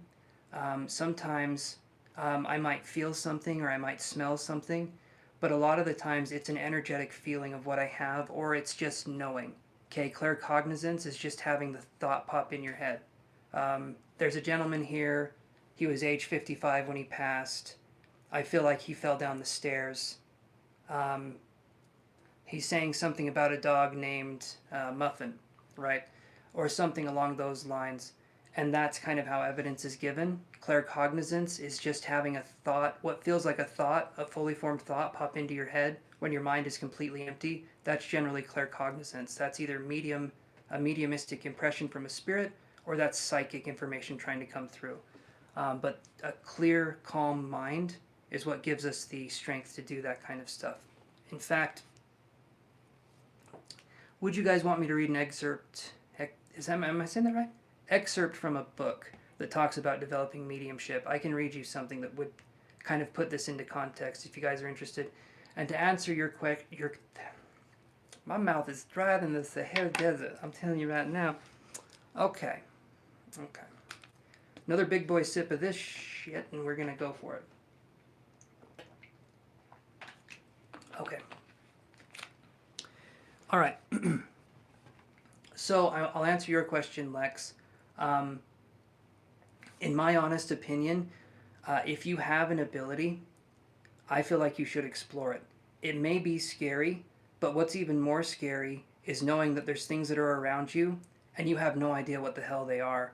It's better to open up to this world, understand it, get control of it, and then work with it than it is to always be scared of it, in my opinion. Okay, that doesn't mean it's an easy process, but a lot of the stuff that we've seen in Hollywood movies and a lot of things like that are so wrong and so off the mark. Mediumship, psychic ability, it's not as sensationalized. I can promise you right now. In fact, it's incredibly mundane.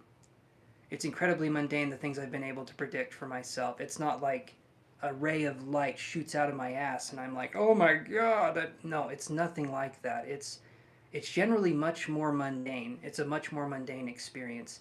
Depending on how in tune the medium is, though, that becomes a more sacred experience. But generally, psychic ability is more mundane by comparison. And we can talk about that. But is that like when someone is thinking about us and their name pops in our head?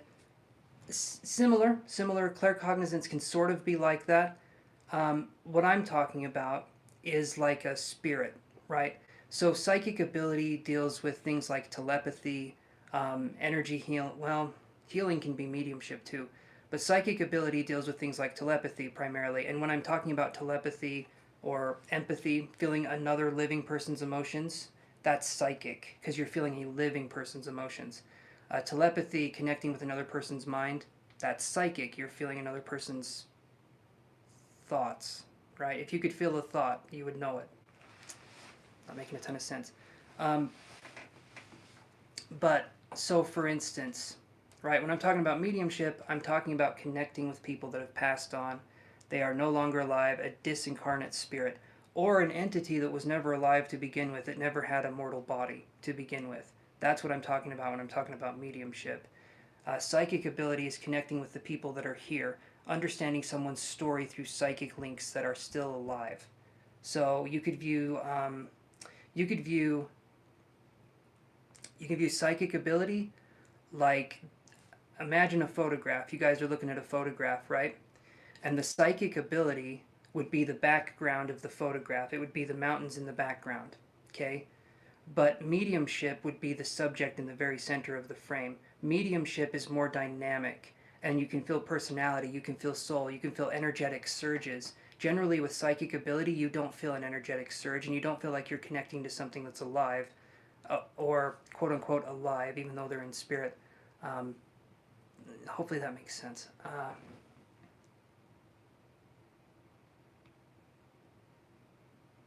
Would you be able to connect to animals who passed too? Absolutely, absolutely. You can connect to animals that have passed too. I was in a mediumship class, mediumship development class, and this woman, and I'm starting to get chills thinking about it, because she channeled my cat April that had passed, and I had so much guilt, and I had so much, because I held her in my arms when she died. We had to put her to sleep. And oh, that was hard. I had her for 17 years. Beautiful soul. But I connected. She was picking up on my cat. And April was a black cat, okay? And she said, I'm picking up on a black cat. I'm picking up on this and this. And she brought through my cat. Thank you, Mel. I appreciate that, guys. That's very sweet. But she was able to bring through some evidence and some information, and that was awesome. That was awesome. And you can connect with animals. Here's the interesting thing, though. Animal spirits are very different from human spirits. So you have to have a medium that is open to connecting with animals. If you're talking to a medium and they don't like animals, or they don't like cats, or they don't like dogs, that spirit is not going to be able to communicate through the medium effectively. You need to get someone who's more in tune with kind of the soul of something. Someone that sees a soul as a soul, not like lesser than, right? A lot of people put things in hierarchies of, like, a human soul is up here and a dog's soul is right down here, you know, and it's no. A soul is a soul, right? An expression is an expression. And when we're talking about mediumship, when we're talking about psychic ability, that's what we're talking about. Awesome. I'm glad I can help, Melvin. And when we're connecting too, so there's a book right here. Have you guys ever heard of this? Let me see if I can write it down and you guys can read it, because then you guys can know how to spell it instead of me spelling it out for you. So give me a second here. And remember, anyone that's wanting to ask questions, like a personal question, please feel free. We can do story time here in a second, but you know, if you guys have a question that's related to a personal matter, we can address that. And, you know, $10 a question, sort of a deal. But so this right here is something that's really interesting. So let me go like this. All right, and we're going to be doing, and please like and subscribe, you guys, if you wouldn't mind. It helps me. All right, so let's do this. So this is what I'm talking about right here.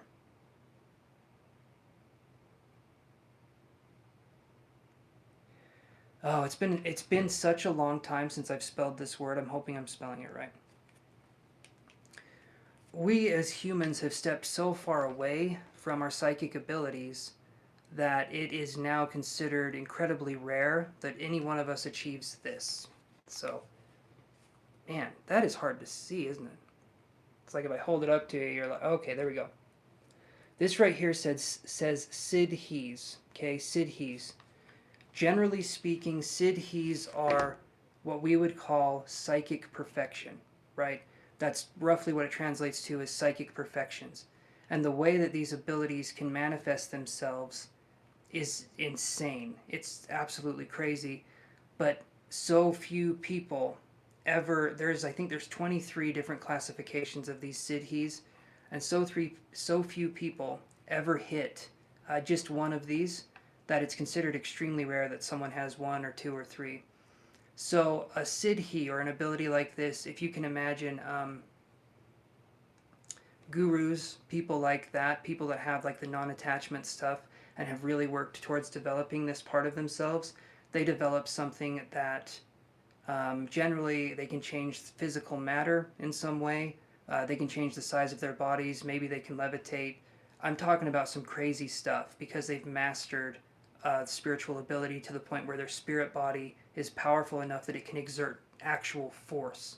It can actually have a physical presence in the world. And the opposite of that, I'm getting ahead of myself. So with these abilities, like I said, incredibly rare. Some of them, though, materialization is one of them. There was a guru who could make an interesting parlor trick, right? But he could make an unlimited amount of rice appear. He could like materialize food. He could do stuff like that. And in an impoverished country, that would kind of be helpful. But there's other things too that these siddhis can kind of come into. But we're so far away from knowing our spiritual nature that just having basic psychic ability is considered impossible. So these kinds of things I find very interesting because it's taking the psychic expression and amplifying it to 1,000 and seeing what happens. But anyway, there's books on this subject. Yeah, it's awesome. It's really cool stuff. And then you have the divine feminine, and you have the divine masculine psychic abilities. Okay, so divine feminine psychic abilities, siddhi or siddhis if we're talking about the plural. And yeah, that should be the way you spell it. I might have spelled it wrong. It's an interesting subject to look into, and there's more interesting stories too. But I'm going to say this one right here. So when we're talking about, we have divine feminine, divine masculine psychic abilities. Okay, so why would I classify those two as either being feminine or masculine? Okay, I'll tell you. So I want you guys to imagine this. Okay, there is a spider, right? And spiders primarily, I think most of them are web builders. There's some spiders that do some crazy shit. You know, they're crazy spiders. But most spiders, they build webs, right? And so I view the spider as the definition of the divine feminine and the divine masculine, and I'll explain why. So a spider, when it's building its web, okay, it's in an action zone. It's building something, it's making something, it's taking action, right? It's building that web to get something out of it. It's building that web for a purpose, right? And then the divine feminine aspect of the spider is when it has to wait for its food to come to it. Generally speaking, web building spiders, they don't go out and hunt, right? They stay in their web and they trust that the universe is going to give them food. That's the divine feminine. The divine feminine is passive, it's receptive, right? And I don't mean passive in the way that like someone's a pushover. I mean passive in the way that the divine feminine doesn't put out any extra force that it doesn't need to. The divine feminine knows when to act and when to not act. And so that's what I'm talking about. But so then that would mean divine feminine psychic abilities would be like what I'm showing you here. It's energy healing, it's tarot, it's mediumship, it's any one of those abilities. I had another one and it just escaped me. Anything like that, right? Psychic readings, anything that is subjective is going to be more in the divine feminine realm. Then you have the objective, the divine masculine. This is telekinesis, aerokinesis, controlling the weather, doing stuff like that. Generally, these are pretty imperfect when people do these things, but it's been done. I've seen it being done. I can do a little bit of it myself, and it's not hard to do. It's not hard to do. It's not something that takes 1,000 years to learn, and it really isn't. Intention, right? Intention makes it so. Intention makes it something that we can do, but when we're talking about this kind of stuff, I just want to set that up as a preface that anyone can learn to do this. It's not like a special few people can do it and no one else can. Everyone has the ability, but it's up to that person if they want to take it to the next level, right? Like anyone can learn how to play the piano, but not everyone is going to be a concert pianist. It sounds like a dirty word, doesn't it? But no, it's just someone who plays the piano, guys. Get your minds out of the gutter. But that's what I'm talking about. It's nothing more complicated than that. And where we apply our curiosity, we'll get that.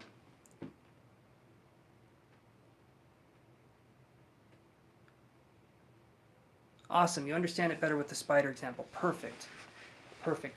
That's what I like to do. I like the teaching part. And if you can understand that better, that helps me. That helps me.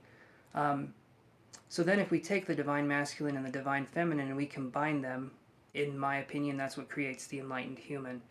And in that situation, we have what's called the Merkaba activates. I don't know if you guys have heard of the Merkaba before, but it's basically, you know what? Again, I'm going to draw. I draw horribly. I don't write good. But we're going to try this out here. I'm actually going to open up another thing here so you guys can see. So let's take the human aura right here.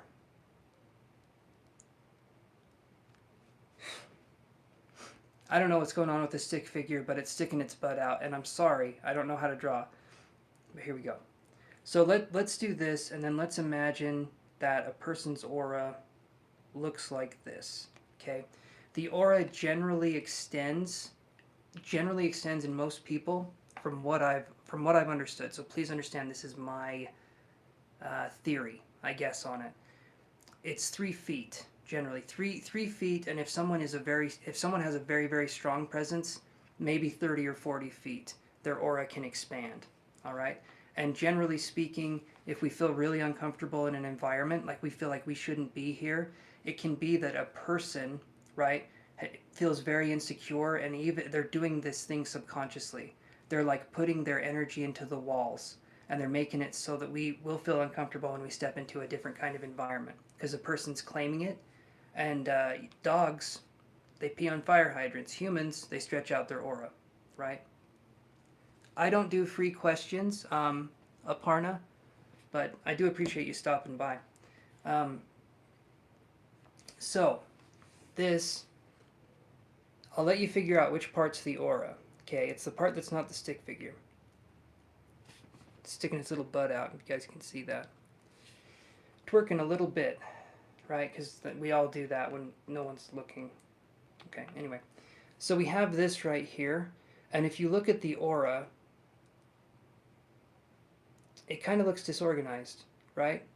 It looks like it's the orange fire. Yeah, right. So the aura has this kind of tendency of looking very disorganized and random.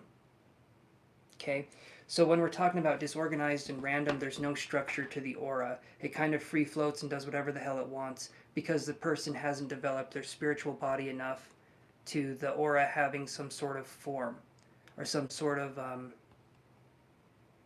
some sort of form. So it remains kind of empty and floating and void. And the aura, when it's like this, when it's in this free-floating stage, generally speaking, we can be people that can have a lot of mind chatter. Like our minds are just constantly blah, blah, blah, blah, blah, blah. And that can be something where the aura is kind of like going in and out of these different emotions because the aura changes depending on the thoughts a person's having, generally speaking. Now, when a person starts to do this,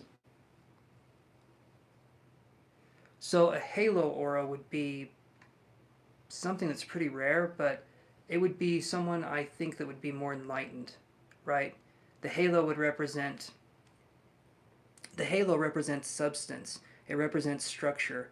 So where this is very like free form and it would look like a wavy mess if we can see it, and some people can.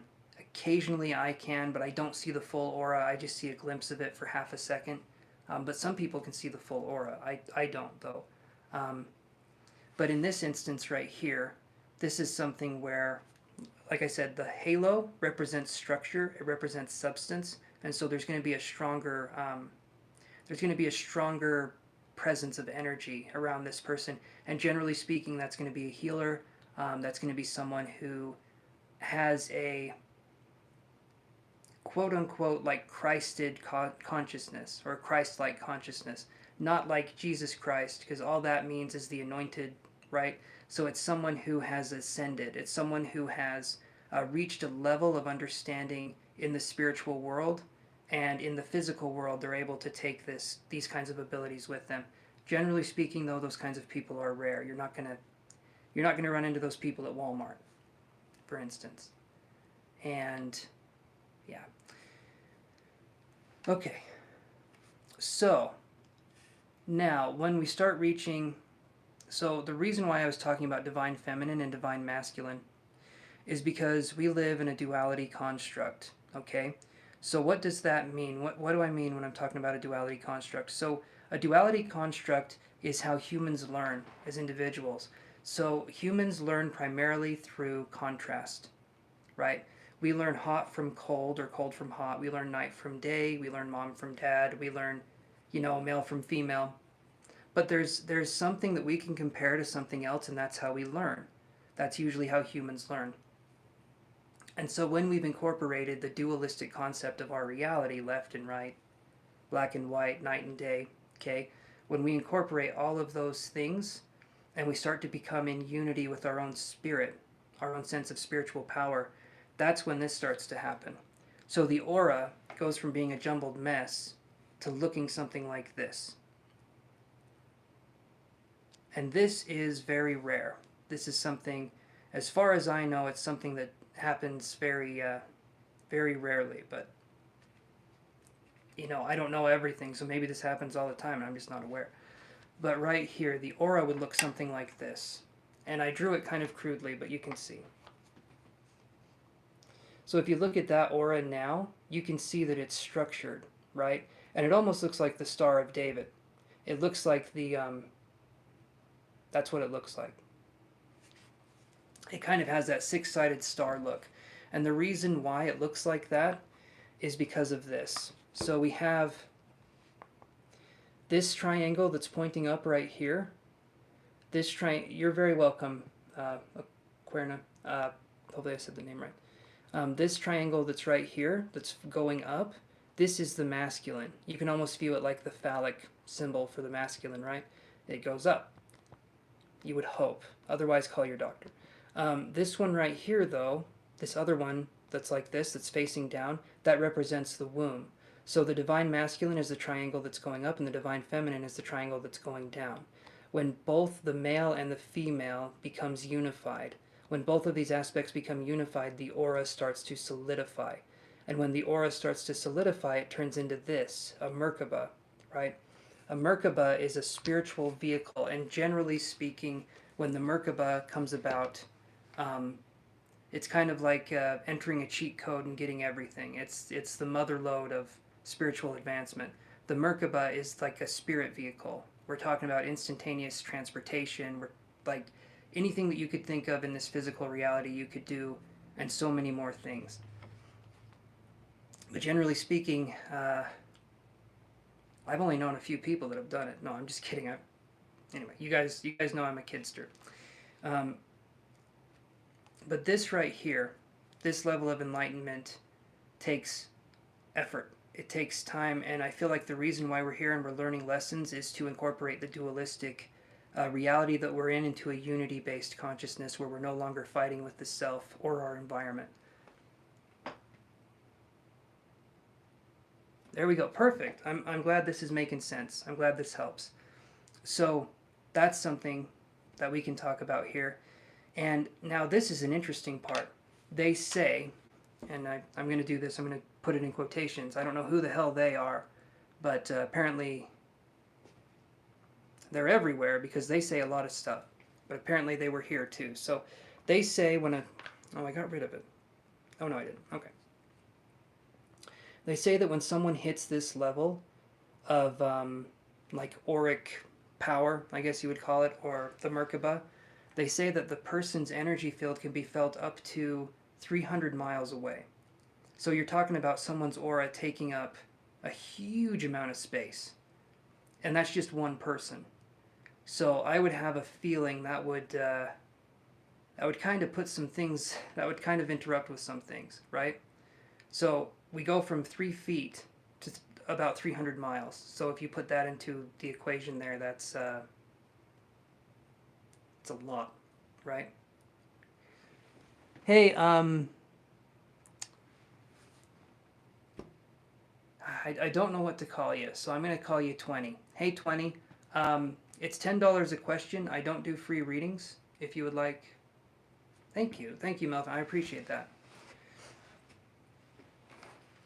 But this right here, the aura that I'm talking about, again, it does not happen in very many people, but that does not mean it doesn't happen. In fact, there has been evidence of it happening, and not only has it happened, it's happened over 100,000 times.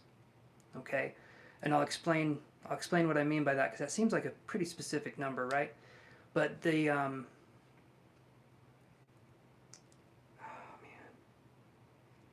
I'll have to look it up to know the specifics. But there's a government of a certain country, right? It's one of the more spiritual ones, and they have recorded on record. They have recorded people reaching enlightenment at least 100,000 times. And what happens when someone reaches enlightenment through what I'm going to talk about here is very interesting. The Merkaba that I was talking about right here, this is through someone that was living and they attained enlightenment. Okay? Certain people will attain enlightenment after death. So their body physically dies and then they reach an enlightened state. But other people can reach it while they're still alive in the physical body. So that's what I'm talking about there. So the ones that die and they become enlightened, they're called rainbow bodies. That's what they're referred to as rainbow bodies.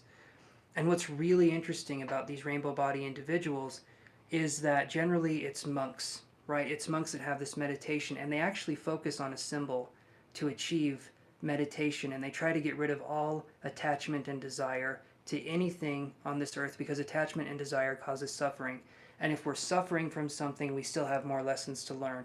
And so they try to detach themselves from absolutely everything. Okay? What's really funny, though, is imagine that you're trying to get rid of desire, right? And you're like, I've tried to get rid of desire, but I can't get rid of it. And then a guru comes up and says to you, well, you're desiring to get rid of desire, so it's not going to go away. It's an interesting contradiction, isn't it? I find that fascinating. So, with that being said, the rainbow body, here's what happens.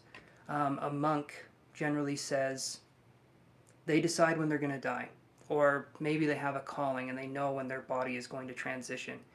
They put themselves, Shaolin monks, absolutely.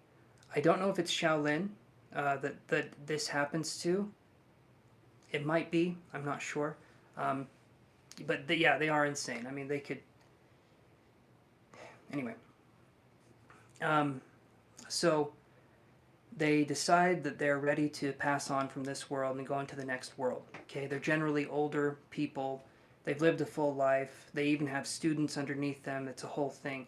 But they say, I'm going to pass on. I'm going to leave this world. And what they do is they sit upright and they go into a meditative state.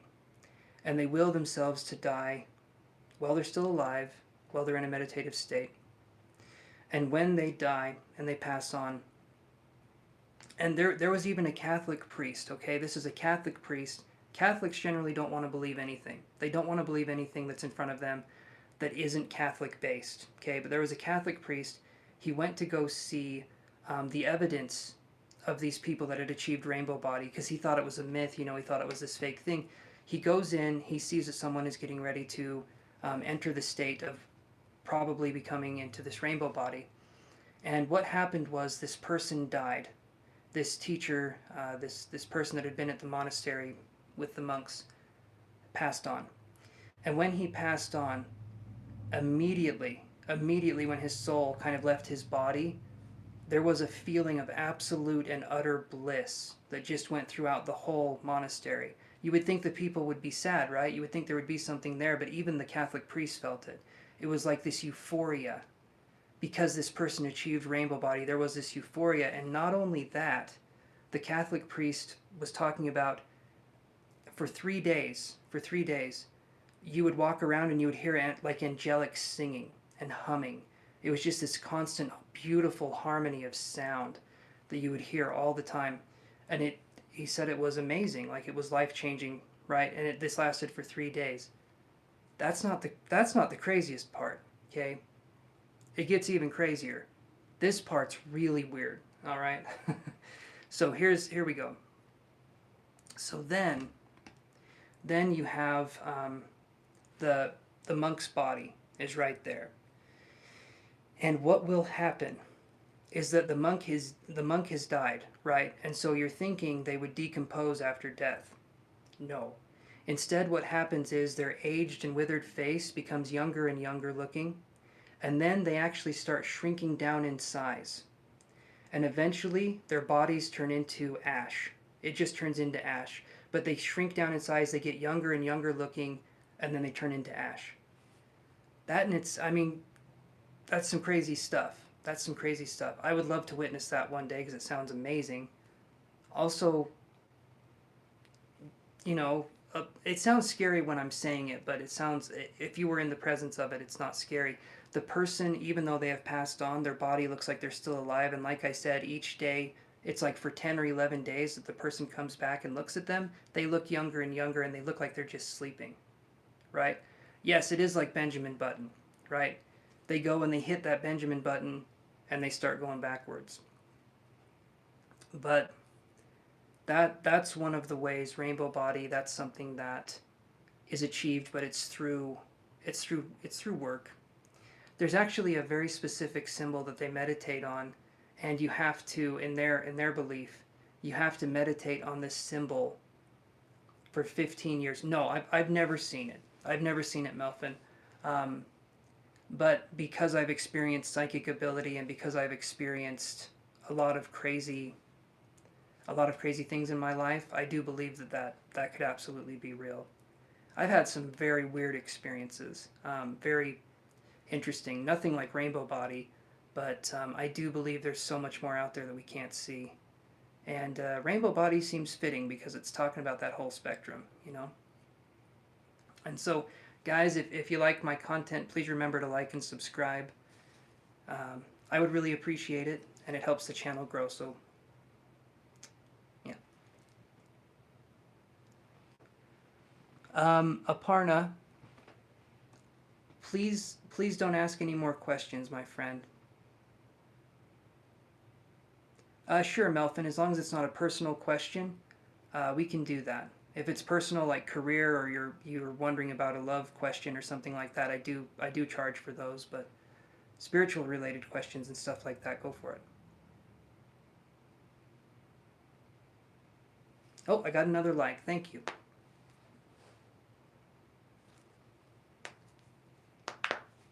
Wow. Okay, the difference between astral projection and sleep paralysis. I've actually got several books written, not that I wrote. They can be related. So what happened? Okay, all right.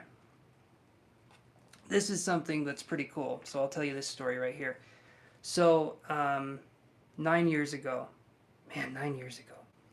I was invited to go to Ireland. Me and my guides are able to help lift people out of body. That's something that my guides apparently like to do. And so we get people into a relaxed state, and then we can start to have them lift out of body a little bit. And so that's the astral projection, right? That's the kind of thing we're talking about. Sleep paralysis, your body goes into sleep paralysis because you don't want to... so when we're dreaming, for us to not...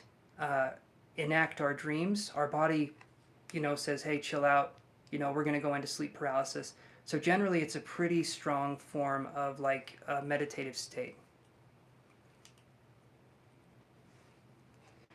And that's going to be something that we're talking about. But the difference between astral projection and sleep paralysis would be astral projection is the act of projecting your astral body. right? Projecting it, you can almost imagine it like you're projecting something onto a screen, right? Until that projection hits the wall, we don't know what it's going to be. But when we astral project, when we get out of this body, we go into the astral realm, right? And generally speaking, there's 7 realms of existence, right? I say generally speaking because I have not experienced many of these realms, right? And so I don't know. I don't know for sure, but I'll say generally, right? Aparna, I'm going to block you on the channel if you keep asking, okay? You can listen in, you can talk if you want, but please quit asking your question. Okay, I feel like I'm being pretty fair here. Please do not ask any more questions unless you pay for a reading. Okay, so with that being said, okay, Melvin says, I've wanted to try astral projection, but I can only lucid dream and have sleep paralysis. Do you have any advice on how to become more successful? Okay, so it depends on how you're astral projecting, right? So there's 2 states, and I might get these wrong. But I'm pretty sure I've got this right. There's because I haven't talked about this in a while. There's the hypnagogic state that a human goes into, and the hypnomorphic state. Hypnagogic is when we're between waking and sleeping. Our brain, like the pattern, it's called the hypnagogic state. We're between wake and asleep, so we're not quite there either way. Generally, that's a good time to astral project. But there's another time we can astral project that can actually be even more beneficial, and that's the hypnomorphic state. The hypnomorphic state is when we're talking about being asleep and we're getting ready to wake up. So we're between sleeping and waking, right? So that's kind of the energy that I'm talking about here. So when we're talking about the hypnomorphic, if we're closing our eyes, we're asleep. Before we wake up in the morning, like before we open our eyes, if we allow ourselves to still stay relaxed and be in that state, we might be able to achieve astral projection. We might also fall asleep, but that's something that can happen. And generally speaking, lucid dreaming can get us into an astral projection state, but in my opinion, the better way to do astral projection is to get your state into a high vibrational, or to get your body into a high vibrational state, and then leave your body while you're fully conscious. When we're astral projecting, or when we're lucid dreaming, it can sometimes be hard to tell the dream from the projection. Does that make sense? Because we can be projecting. Okay, this is where it gets confusing. Astral projection works in a way that is like, how can I put this? It's very real. It's a very real thing, but depending on the circumstances, how we astral project and stuff like that, our own biases can come into the picture. Like for instance, to actually astral project and come back into the physical realm and be able to see something, or be able to predict something, or just being able to fly above the air, in your own neighborhood and do that kind of stuff, that takes a lot of practice. Generally speaking, astral projection is going to feel very loose at first. It's going to kind of feel like we're not quite sure what's going on, but there's a lot of things we can do if we're having there's things you can do in lucid dreams, but because you're a lucid dreamer, I'm sure you already know the tricks. But I would recommend laying down, okay, because there's a few people. And I actually, when I went to Ireland and I taught the astral projection and I could help people get out of body, I met Tom Campbell, right? And Tom Campbell was kind of a student to the person that coined the term astral projection, Robert Monroe. And so I got to talk to him, and Tom Campbell was also a NASA engineer. I have his book. And he became an astral projection person. And he also co-founded binaural beats. I don't know if you guys have heard of binaural beats. They're pretty popular. And he helped invent that. So it was cool to meet him. Okay, so basically we need to do something that increases or stimulates our mental awareness in some way. One of the things we can do is we need to lay down, primarily when we've had enough sleep, right? We don't want to lay down when we're tired because we're probably just going to fall asleep. I'm feeling something here, so Spirit's kind of coming in here. Okay, awesome. So you listen to binaural beats. So you have one beat here, you have another beat here, and it makes a new beat, and you can kind of create your own stuff from there. So binaural beats are good. They're really good to have, but sometimes we can use those kinds of things as a crutch. Like maybe we would say, oh, I can't astral project unless I'm listening to binaural beats. And so that can be something we can use easing into it, but eventually you'd want to get off of using binaural beats and have your body be able to astral project whenever you would want to. So you're going to want to lay down and you're going to want to relax your muscles as much as possible. And what that looks like is you're going to lay down, you're going to be, this feels good. Okay, so you're going to be doing this, you're going to be laying down, actually laying down, I'm sitting up, but you're going to take your mind and you're going to go over the parts of your body. You're going to tense your muscles as much as you can, and then you're going to release. And you're going to do that all throughout your body, your legs, your ankles, your chest, your back, whatever you can do. And when we're tensing and then we're releasing, we're really relaxing. So that's why you would do this first. Once you get into a really relaxed state, make sure you're wearing loose-fitting clothing. Make sure you don't have to, take a little pee-pee, and have that be something you can do. But have it be a comfortable environment. Make sure you're not going to be disturbed. Okay? Something happens here. Something happens here that's actually really, really interesting. As if this whole subject wasn't just bizarre enough, right? So what happens? What primarily happens is that the person that's getting ready to astral project, I don't know why this happens, okay? I've been studying this. I have no idea why this happens. Other than I think it's like a gatekeeping mechanism. I think it's to get the people that really want to get out of body, like to give them a choice, like, do you really want to do this? Do you really want to do this? And I'll explain what I'm talking about. I was getting ready to astral project, right? I was getting ready to astral project in my old house that I lived in, not this one now. But I was getting ready to astral project. I'm in my bed. It's late at night, but I'm a night owl, so I'm feeling pretty awake. I lay down, I close my eyes, I do the relaxation exercises, and I start to enter the vibrational stage, or vibrational phase of starting to astral project. And when you start entering the vibrational phase, it's literally like you're doing this, right? Your body's literally going like this, and then the body separates. The body lifts and it separates through astral projection. I'm doing this to denote the vibration. When there's vibration, there's energy, there's movement, and there's a lifting, right? Or a lowering. It doesn't really matter, but for some reason we think of going up as being astral projecting. So I'm sitting there, I'm in the vibrational stage, I'm feeling it really strong, and I'm starting to hear buzzing in my ears. Okay, that's another sign that we're getting close to astral projecting, is this buzzing. It's like, it sounds like a swarm of bees. It's like, bzzz, Yeah, okay, you just said it. That's when you hear a really loud buzzing in your ears. Some people hear it, some people don't hear the buzzing in their ears. So some people do, some people don't. It doesn't mean you're doing it wrong or right if you hear it or you don't hear it, okay? Remember to like and subscribe. Now, you've been in that state before. Okay, so here's the next part that can happen, okay?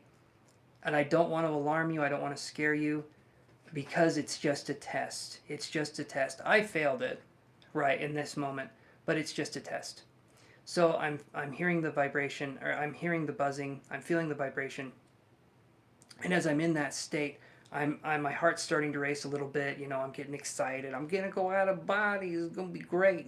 I do that whole thing, and just like that too. It's all weird. So I'm in that state, and all of a sudden I hear a sound that is so loud and jarring. I mean, it sounded like every pot and pan that was in my kitchen, every single one of them just fell on the floor simultaneously. It was so loud, and it scared the bejesus out of me. I mean, it freaked me the hell out. And I remember waking up and I was like, oh, I snapped back in my body. I was like, okay, and my heart was racing. And I mean, it was racing for a good 5-10 minutes. Like, it took me a minute to calm down. I went into the kitchen, I looked, nothing was amiss, nothing was going on there. In my opinion, there's like a guarding sound or a guardian sound. If you can remain calm and relaxed after hearing, some people have the noise, some people don't, but if you can remain calm and relaxed after hearing that noise, then you'll start to astral project, right? Time I freak out and can't get past the buzzing.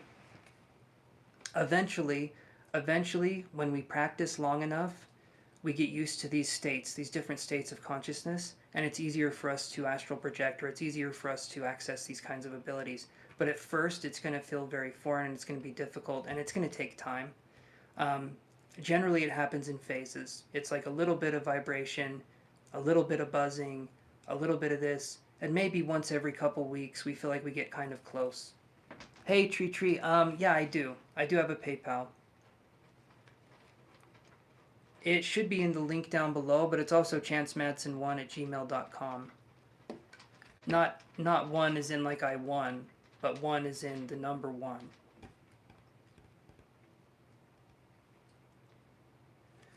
There can this is where it kind of gets into an interesting area, right?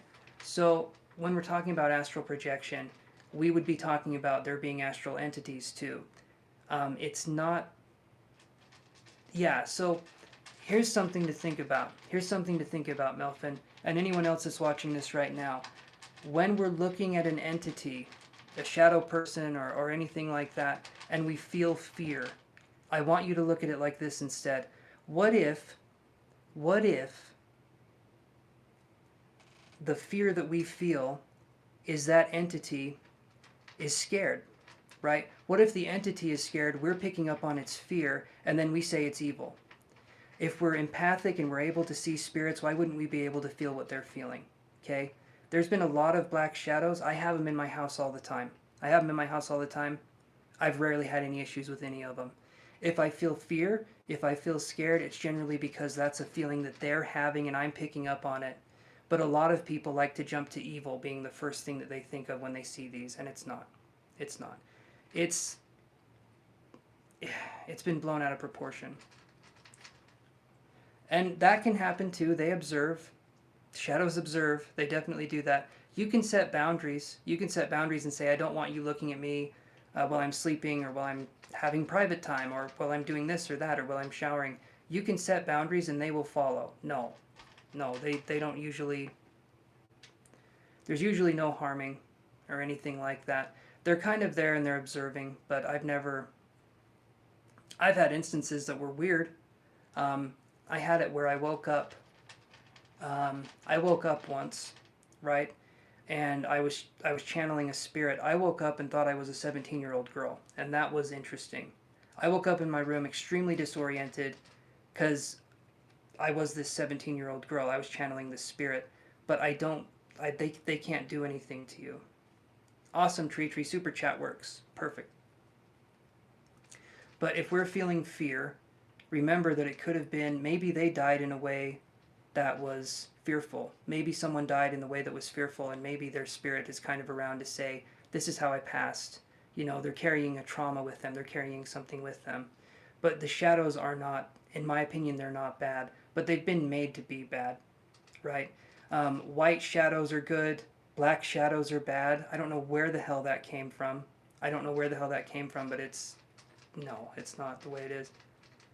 And feeling their presence is good. Feeling presence is good. That's the thing. When we allow ourselves to feel presences too, that's going to bring us closer to the spirit world because we're not blocking the connection.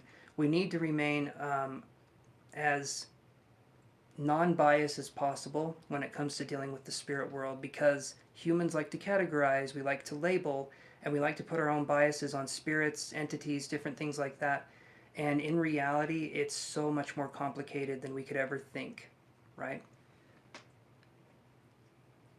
Is it possible to astral travel with the intention of not seeing any of these shadows, or is it inevitable?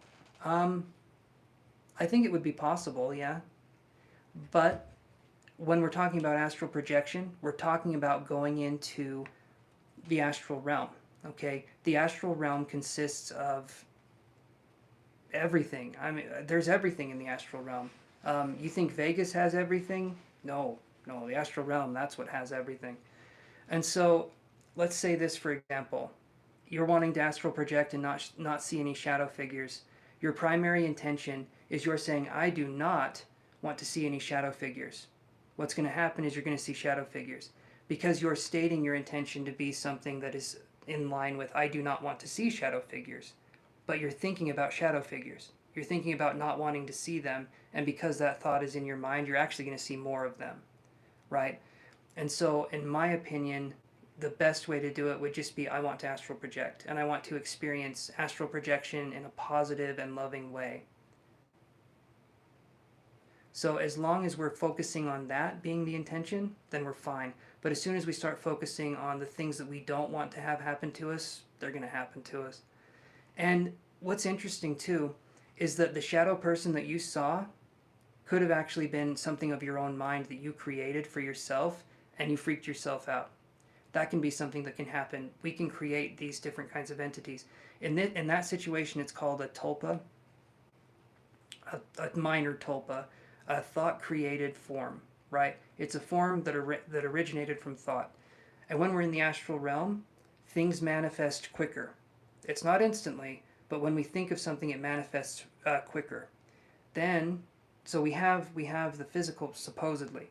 We have the physical realm. After that, we have the etheric realm. The etheric realm is kind of like a duplicate of the physical world, but it's different. There's differences to it, but it basically duplicates the physical world. And then the astral realm is a step above that. That's where we're no longer connected to the physical. We're focused more on the astral world, the astral realm, right? As interesting as that sounds. Then we have the mental realm. The mental realm is where things come into action instantly. So some people, here's something interesting. Some people, when they have a near-death experience, they're catapulted and they go straight into like the mental realm or higher. They don't stay in the astral realm. They go much higher sometimes. And the people that describe seeing a white light, seeing Jesus, seeing these angelic figures and things like that, and feeling this intense feeling of love and appreciation and kindness, they're probably in the mental realm or above. Like their spirit body catapults into these different realms. It's not by choice though.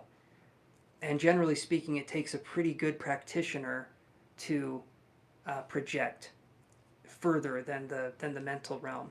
Generally speaking, most people don't get further than that when they're living. When you're gone, when you're dead, you can go up and down, I think, a lot easier. But yeah, so supposedly that's it. I think I might have astral projected to some sort of cemetery in my room where I saw a bunch of hung from the ceiling of my bedroom.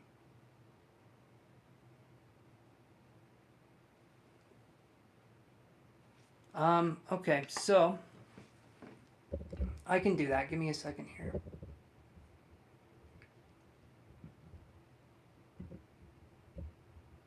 I had to like my own video. Hopefully you guys don't think that was weird.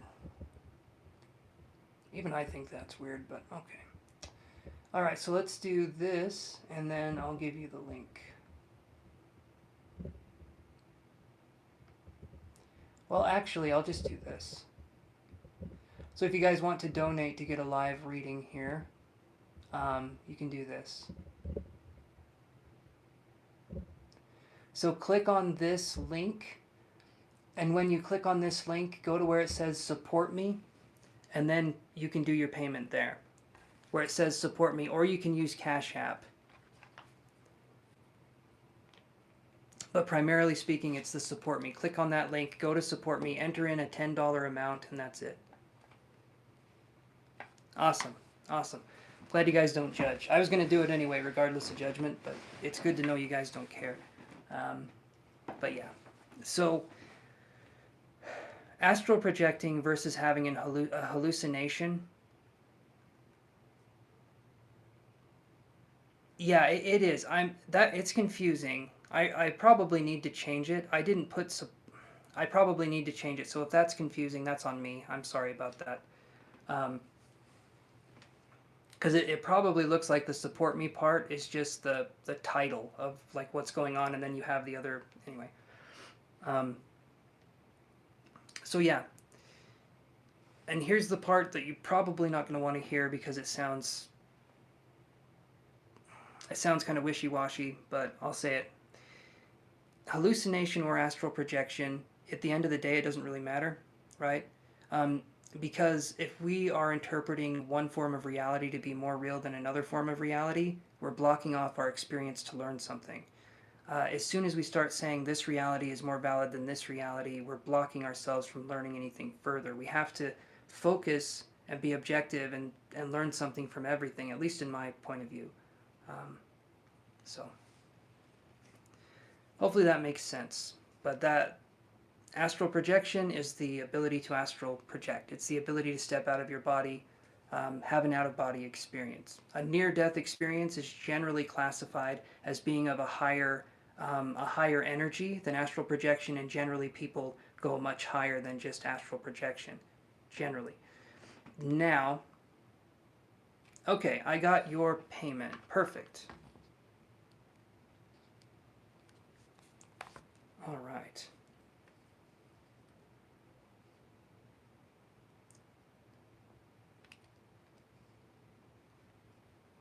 Okay, so I'll put you on the list here, and we'll go to your question.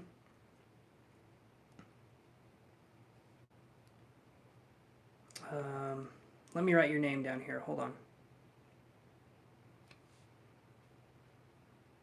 But go ahead and ask your question, Tree. I'll do this here, and we'll do...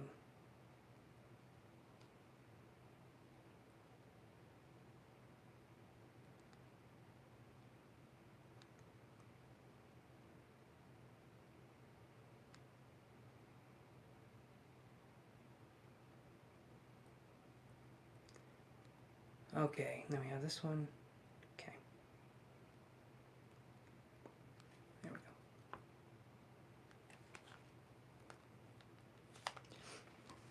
go. All right, let's see what this says.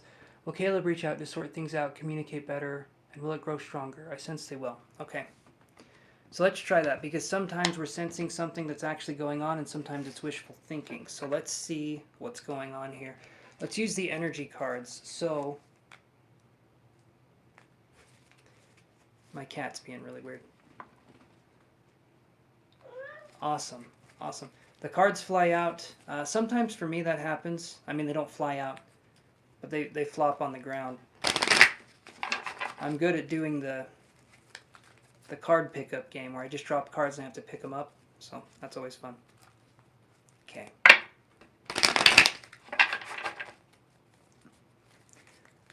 Okay, so will Caleb reach out... Okay. Oh.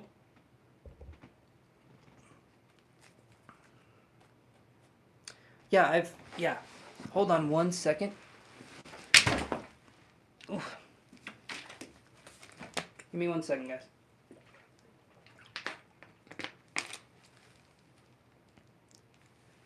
You're good, Melvin. That's a good answer to me. Not that you need my validation, my friend, but...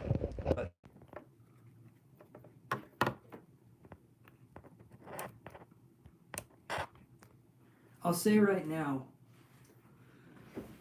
if you guys feel something strongly, you feel something strongly intuitively, and for some reason, and I wouldn't do this, but if for some reason I disagree, it doesn't matter. It's when you guys feel it. It's how you guys feel energy. Who the hell am I to say how your reading is any better or worse than mine, right? We're all just here to experience life. I'm not going to criticize how people read. If you guys feel that way, go for it. Sometimes it's hard to find those kinds of things where we feel something strongly. But if you feel that way, you know, it's one of... Okay, so...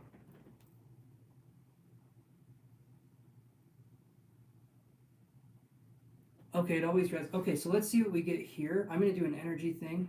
Yeah, trust your own intuition, absolutely. I'm going to do some energy cards here first, Tree, and then we'll go into the tarot.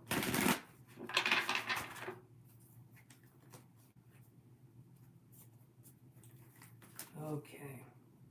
Yeah, go with what you guys like. Go with what you guys like. I've heard stories of spiritual people, right? The one that I thought was kind of funny was there's a medium out there, can't remember the name. Maybe I never even heard the name. But when spirit energy comes in, sometimes you'll yawn a lot. Your eyes will tear up. Sometimes you'll even start crying, or you'll start feeling dizzy. This medium, though, whenever spirit information was coming into this medium, they would burp. And not, they would burp throughout the whole time they were giving a reading to someone. And I'm thinking, that must be weird to be a client to this medium that's just burping the whole time. They're giving you a message, but it's like a really good message, but they're just burping, you know? But sometimes that's the way that mediums release energy. They can burp. I'm sure they can fart too, but I just find that fascinating. Yeah, can you imagine, like, you're hearing a message from your loved one, there's burps in between, but it's very accurate. It would be a little... You got the Ace of Swords again? Okay, so Tree, are you shuffling, like, just 3 cards, and then the Ace of Swords is coming out, or are you using the full deck? I'm just kidding. I know you're probably using the full deck. Let's see what we get with the Energy Oracle, and then I'll do the Tarot here, too, so let's see what we get. I'm sure. I was just giving you a hard time. I'm a jokester by trade and a human by nature, so I know it flies out. Okay, so let's see what we have here. Let's do...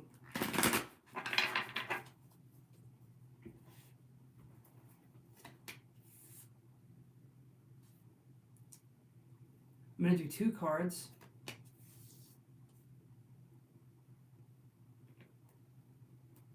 Okay, that's interesting. I'll show you what I got here and why I was looking at it so interesting. Then the 6 of Cups again.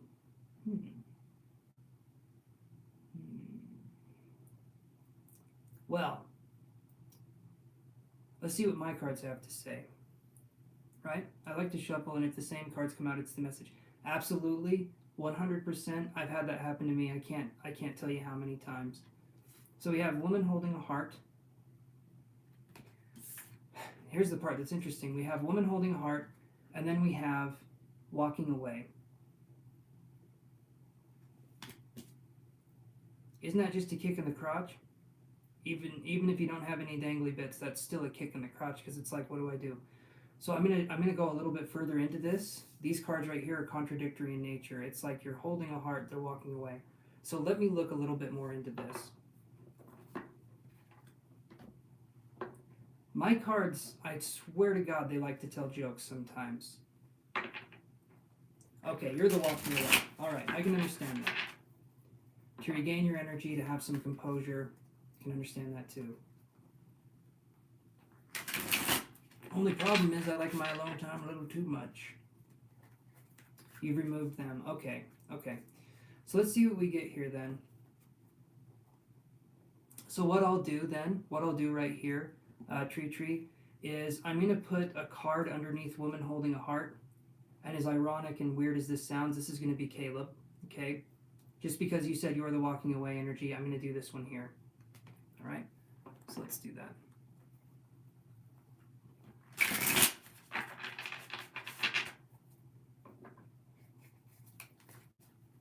Remember to like and subscribe so I can eat tomorrow, everyone. I enjoy eating every now and again. It's something I do. Alright, let's see what we get here, Tree. That's interesting. It is a swords card, but it's 9 of Swords in reverse underneath woman holding a heart here. So something happened, and I feel like this person is trying to deal with it the best they can. When I see 9 of Swords in reverse, though, it's trying to get over what they did or trying to focus on the better part, but I'm wondering if they've dealt with the issue. 9 of Swords upright is like anxiety, insomnia. It's not a good card, and it's like mental distortion, I guess would be the way I would call it. Yeah, mental distortion sounds right. I'm almost hearing hallucination being part of it too. But 9 of Swords in reverse, I'm feeling like this person is coming to terms with something, or they're trying to come to terms with something, but I don't feel like they're quite getting it. Is Caleb a very dense boy? Is he the densest one? A little thick in the skull, maybe? I'm not sure. I'm just kind of going out there. I'm going to see what this other energy is, though, underneath you, walking away. Okay. They aren't doing good at all. Okay. That makes sense. That makes a lot of sense. So underneath you with walking away, I'm seeing 5 of coins. This to me, as soon as I see these two cards, um, I'm feeling the empathy here with you. Um, maybe part of you is wondering if you made the right choice, even though I feel like a part of you is saying I did when I walked away. But another part of you is thinking, what should I do in this situation? And I feel like you're very empathic. You're someone who feels pain. You're someone who doesn't want to hear that someone's not doing well, even if the situation was something that wasn't favorable for you. You still don't want the other person to suffer or anything like that. So that's good. I feel like you're a good person. I feel like that's a good trait to have. Um, the 5 of coins, though, and then I saw a skull. And when I'm seeing a skull, that's a reminder to live life to me, right? When I see the skull, that's a reminder to keep living your life. And so something happened here that kind of blocked that, is what I'm feeling. Did something happen to block the flow of life energy in the relationship? Did something happen to sort of end that? Um, I almost want to hear end that. I almost want to say end that conversation. Maybe there was an argument. I'm not sure, but it feels like there's something here that kind of broke things up a little bit. I wish I could crack my neck on the other side, but I pulled my neck out. Probably because I was trying to crack it on the other side. Makes sense. Does make sense. Most men are a bit naive. Oh yes, there was. Okay. Not was it he not respecting your boundaries, or what happened? I'm still new with the psychic stuff, and so I felt like something with boundaries, but I'm not quite sure.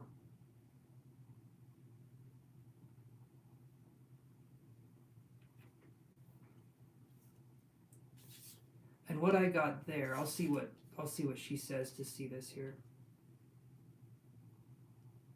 Told them to get rid of something and they didn't like being demanded. Okay, so sort of like a boundary. I can see that. I can see that being a boundary. Okay. Let me see what else we can get here. And you said if they don't, you will block them. Okay. Okay, so was this something that was okay? I'm thinking of a. I feel like I'm thinking or I'm feeling a few things here.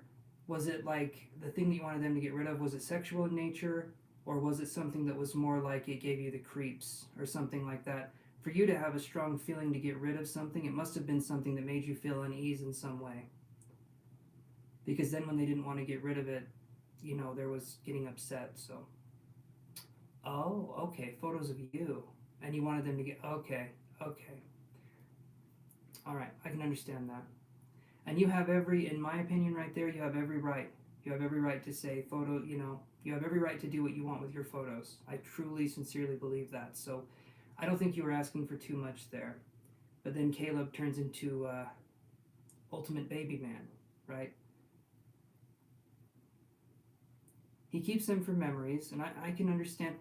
I can understand keeping them for memories, but if you're saying that you don't want to have them, yeah, and he disrespected that. Absolutely. So I can understand that. I can understand that kind of conversation.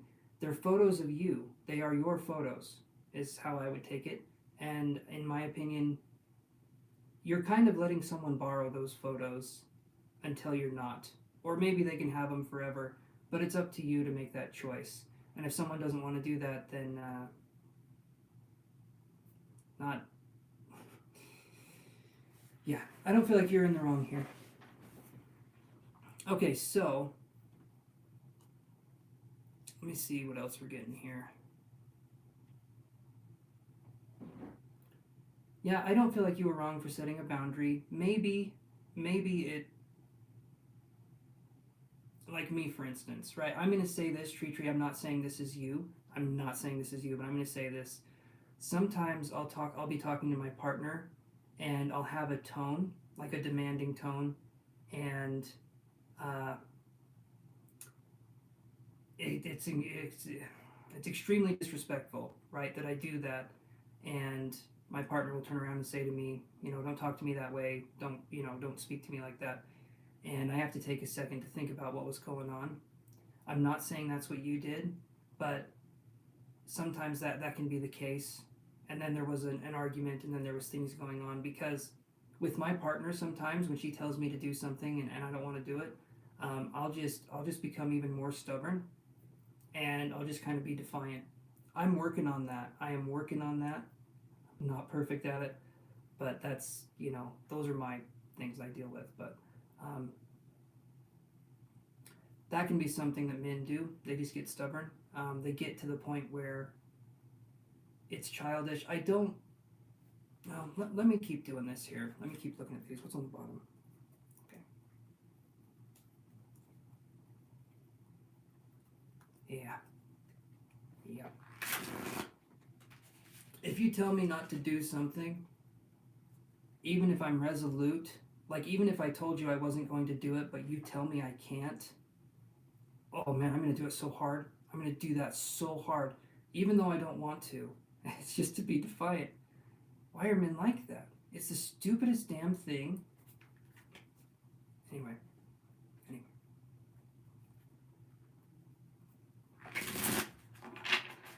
Let's keep looking here.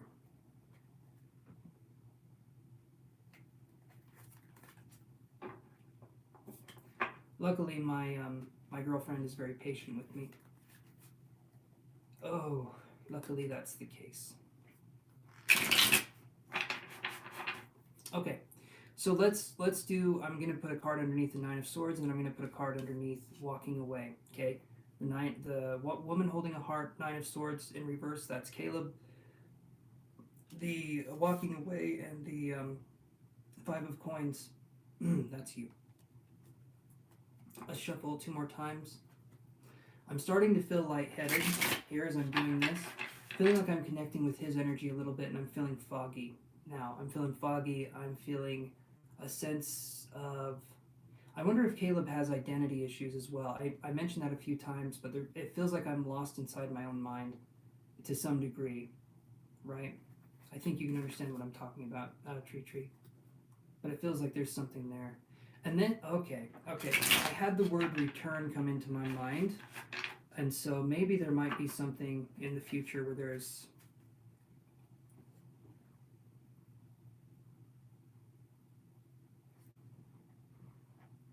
There might be something in the future where there's a return, and then I'm hearing the word cable, like return connection. You've seen them stream and he looks lost. The cable that I saw, the connection that I saw with the cable, it felt like it was forced or man-made, and not doing good as if they're suffering. Something's going on here, and this person's putting a block on themselves. That's good. That's good if you guys talk online. That's good. But is either one of you prone to self-sabotage in any area when it comes to relationships? I'm going to shuffle these again here.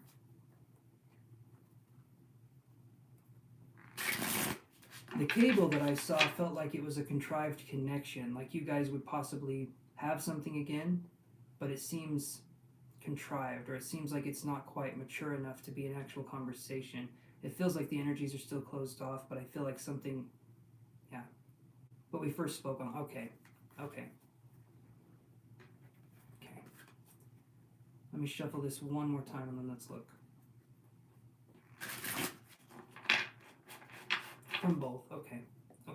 I can understand that. The self-sabotage part, and thank you for being honest with me. It's hard to admit those kinds of things sometimes. I do it too. Everyone does it to some degree, in my opinion, so I just thank you for being open with it. So let's look at Caleb here and let's see what we get. Another 9 in reverse. Another 9 card in reverse. This one is the 9 of Wands.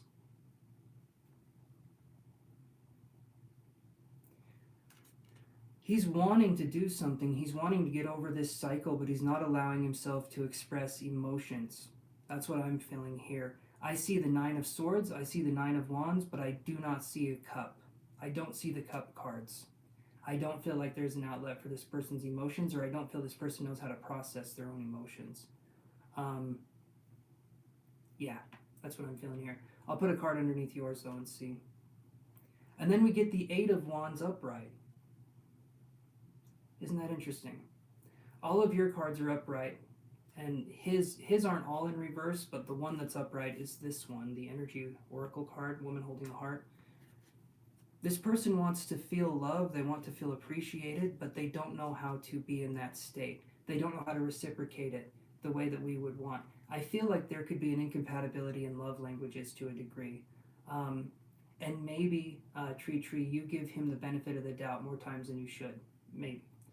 I do feel like you're a more patient person lately, though. Maybe not so much. But I do feel like you're more of a patient person. And then I'm hearing the word wild, which is interesting, too, because those two things don't necessarily make sense. But I'm hearing that word. Maybe he's more wild. I don't know. Eight of Wands right here. This is fast-moving energy here. You're wanting to resolve, you're wanting to talk, you're wanting to work things through, but you're not sure how to do that. And it's not up to you at the end of the day. It's up to him and you to make an effort rather than just him or you. Does that make sense? There has to be a unity coming together, right? In my opinion, relationships consist of three separate things. You as an individual, the other person as an individual, and both of you as a couple, right? That to me represents the three things. And yeah, that's what I'm seeing. Hi Manju, how are you doing? But that's what I'm seeing there is there's a disconnect in the evolution or the progression of the relationship. Probably even before this argument happened, there was probably other things going on too, I would imagine. It wasn't just this. I feel like maybe there was some other stuff too. Maybe unresolved things that had been kind of building up. And yeah, that's what I'm feeling here. Awesome, Manju, awesome.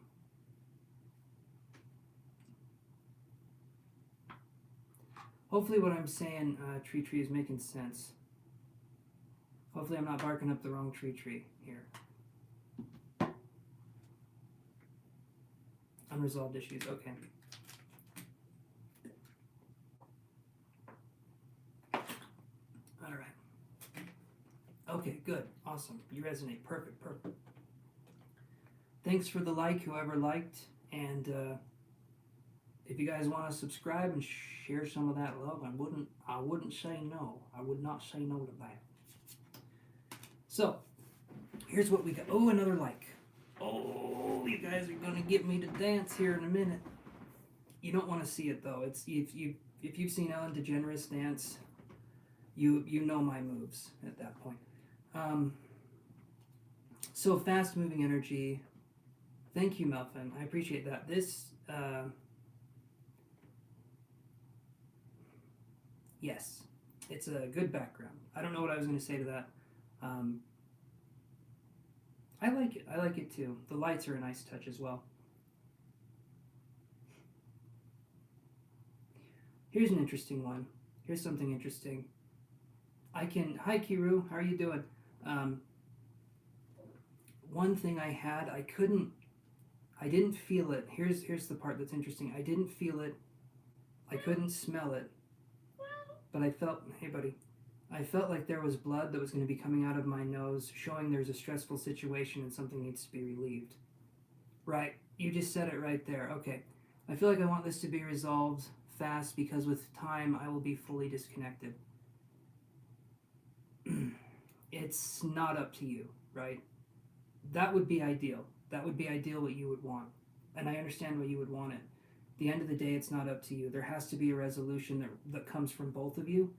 And as I've said before, and I was talking to someone earlier, confrontation is, if it's a healthy confrontation and you're talking about the argument and you don't bring up past issues, you're just bringing up the central argument that you had, and you're not bringing up the past, that's a good thing to have in a relationship because it shows both of you care enough to say how you really feel, even in a tense and awkward situation, right?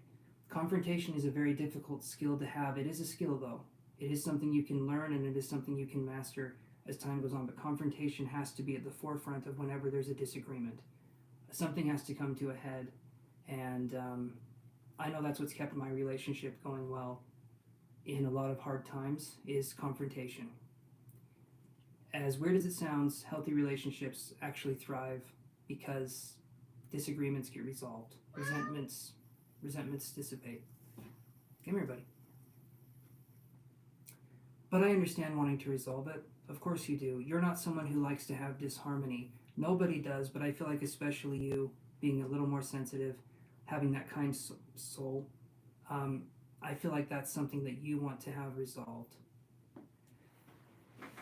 And in this situation right now, with what I'm seeing with Caleb, I'm not seeing that it's going to be resolved anytime soon. What I am seeing though, and this is going to be kind of strange sounding. By the way, that's the title of my autobiography. This is going to be kind of strange sounding. Look out for it on Amazon, guys. But this is going to be kind of strange sounding.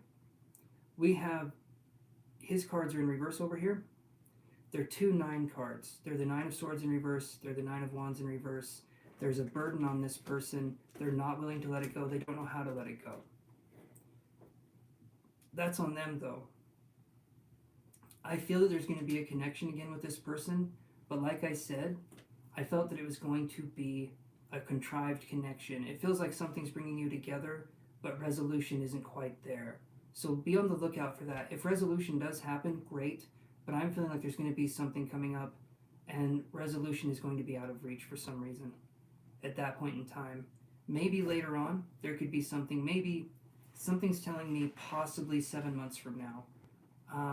But maybe it won't happen at all. And I don't want to be that person. I don't want to give you false hope, though. But I feel like if we're looking at a few different possible outcomes, I'm feeling it too. I'm feeling like there's a connection here, but something feels like it's blocking the connection, right? Sometimes what can happen is, this happens with couples all the time, is that one partner apologizes to the other partner, and when that happens, there's a power play or a power dynamic, and the other partner doesn't want to feel lesser than or submissive to the one partner, and so there tends to be this argument of power. And it's not necessarily wanting to be a couple anymore. It's about wanting to win with the ego, which is definitely an I statement instead of a we statement in that situation. Hopefully that makes sense what I'm saying. Sometimes it's really hard in relationships to take a step down and meet the person that's apologizing on the same level, or to be gracious in accepting apology, or to be someone who graciously apologizes, because it's hard to admit we're wrong. And sometimes our partner has been traumatized or has gone through their own stuff, and they will poke at us when we're trying to admit that we're vulnerable and we're wrong. They will try and poke at us. Sometimes that can happen. And that makes it really difficult to want to be vulnerable and want to trust this person, because, we're trying. But that can be something that happens too. I feel like the universe is trying too, but we'll see if for you guys, you can put the you and I in universe, right? Because that to me would be where it would go.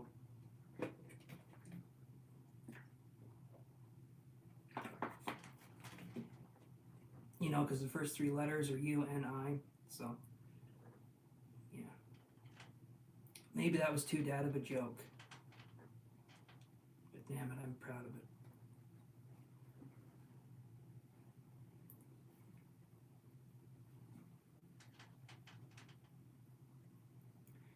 What I would recommend, yeah, there you go. Awesome. Melvin gets it.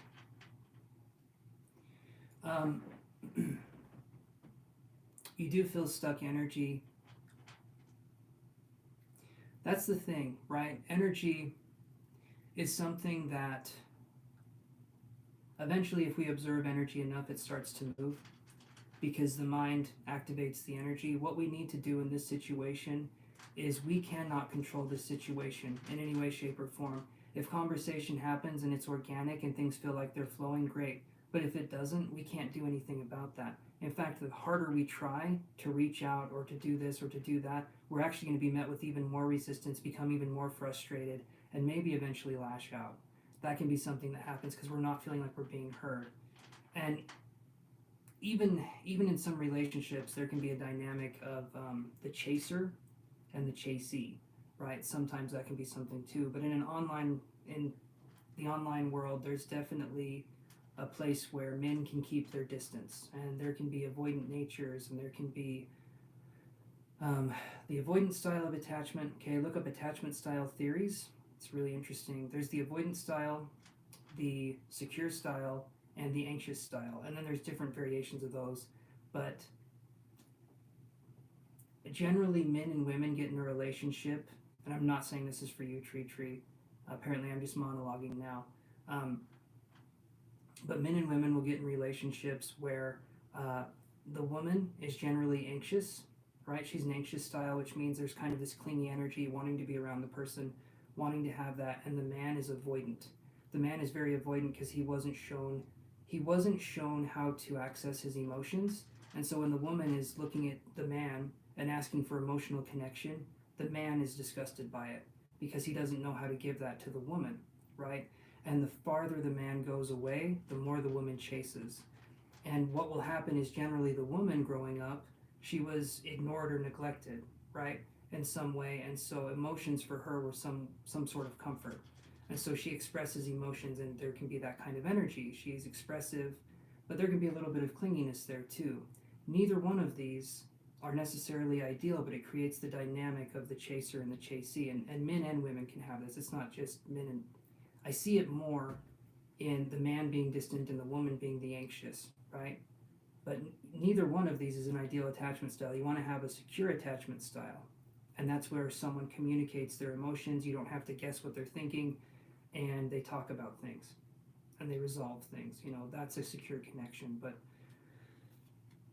yeah, so attachment styles are fascinating. It's attachment style theory. I don't think it's a theory. I think there's some fact there, but what do I know, right? But yeah. So hopefully that helps what I'm saying. I hope that helps in some way.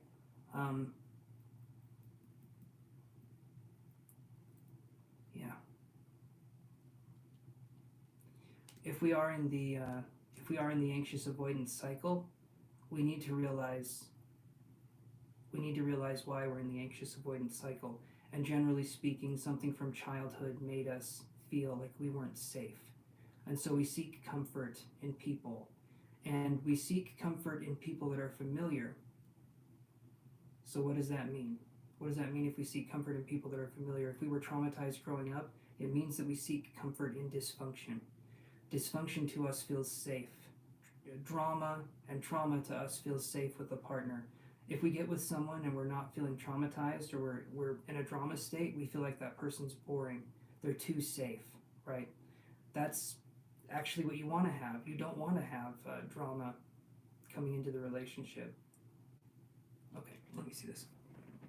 No, I understand that because me and him have both done it. Okay, so you can understand that. And that's another thing too, is the attachment styles. There's one attachment style that's like both anxious and avoidant combined. Or there's two attachment styles that talk about that. The ambivalent avoidant or something like that. I can't remember what it is, but there's different theories and different things. So,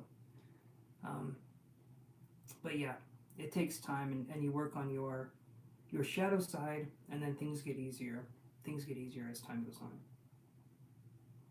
But yeah, so Tree, do you feel like that helps answer the question?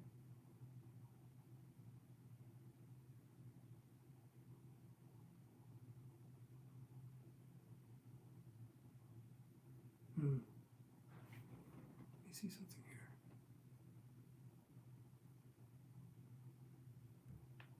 here. Yeah, it decently did. Awesome, perfect. I try to be as detailed as possible. Hey, decently or definitely, I'll take either one. Both of those sound good to me, so I'll take them. Thank you, Tree. I appreciate that. Good. Good. Being focused is good. Come back to this and watch it later if it feels like something that can help. Right now we're at about, let's see, 224 minutes. What would that be? That's almost 4 hours. That's 3 hours and 44 minutes, right? I think. Yeah. So we're at the 3 hour and 44 minute mark. I don't know when we started though. I know when we ended. That doesn't help you, does it? I'm trying here. I am trying. Yeah. Okay. So, does anyone else have a question? Hold on a second here.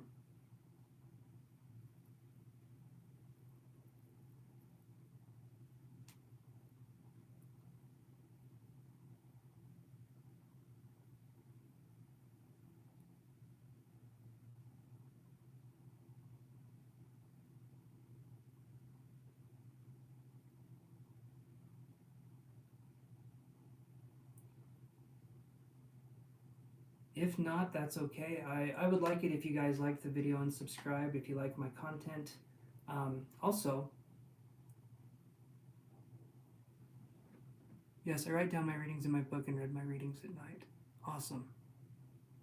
And yeah, Melvin, it is kind of a long time. If you guys like what I do inside today, I'm greatly appreciative and thank you much. You're very welcome, guys. You're very, very welcome. And if you guys want to check out, I haven't talked about this hardly at all, but I have membership options that you can look at for the channel. And when you sign up for the memberships, you either get free questions or you get discounts on questions. You'll pledge a certain amount each month, but you'll either get questions or discounts on questions, and it's pretty good. You guys can look at the membership options down there and decide if that's something you want to do. So I will. Is it TTYL? I think it is. I think the youth says TTYL. Awesome. I'm glad, Tree Tree. I'm glad it helped. And I thank you guys so much for watching. Please like and subscribe. And hey, check out those membership options if you guys are feeling so inclined, okay? I promise you there's some good deals in there. Some stuff you guys would like. So I will talk to you guys later. And thank you guys so much for tuning in and watching. And I'll see you guys, okay? Everyone take care. I'm probably coming back live on Monday. So be looking for me. Be looking for my little tiny face looking at you guys from a distance because it's coming at you on Monday. All right, everyone. Toodles. My cat's saying I love you guys, so that's good. Yeah, you're good, buddy. All right. See you guys.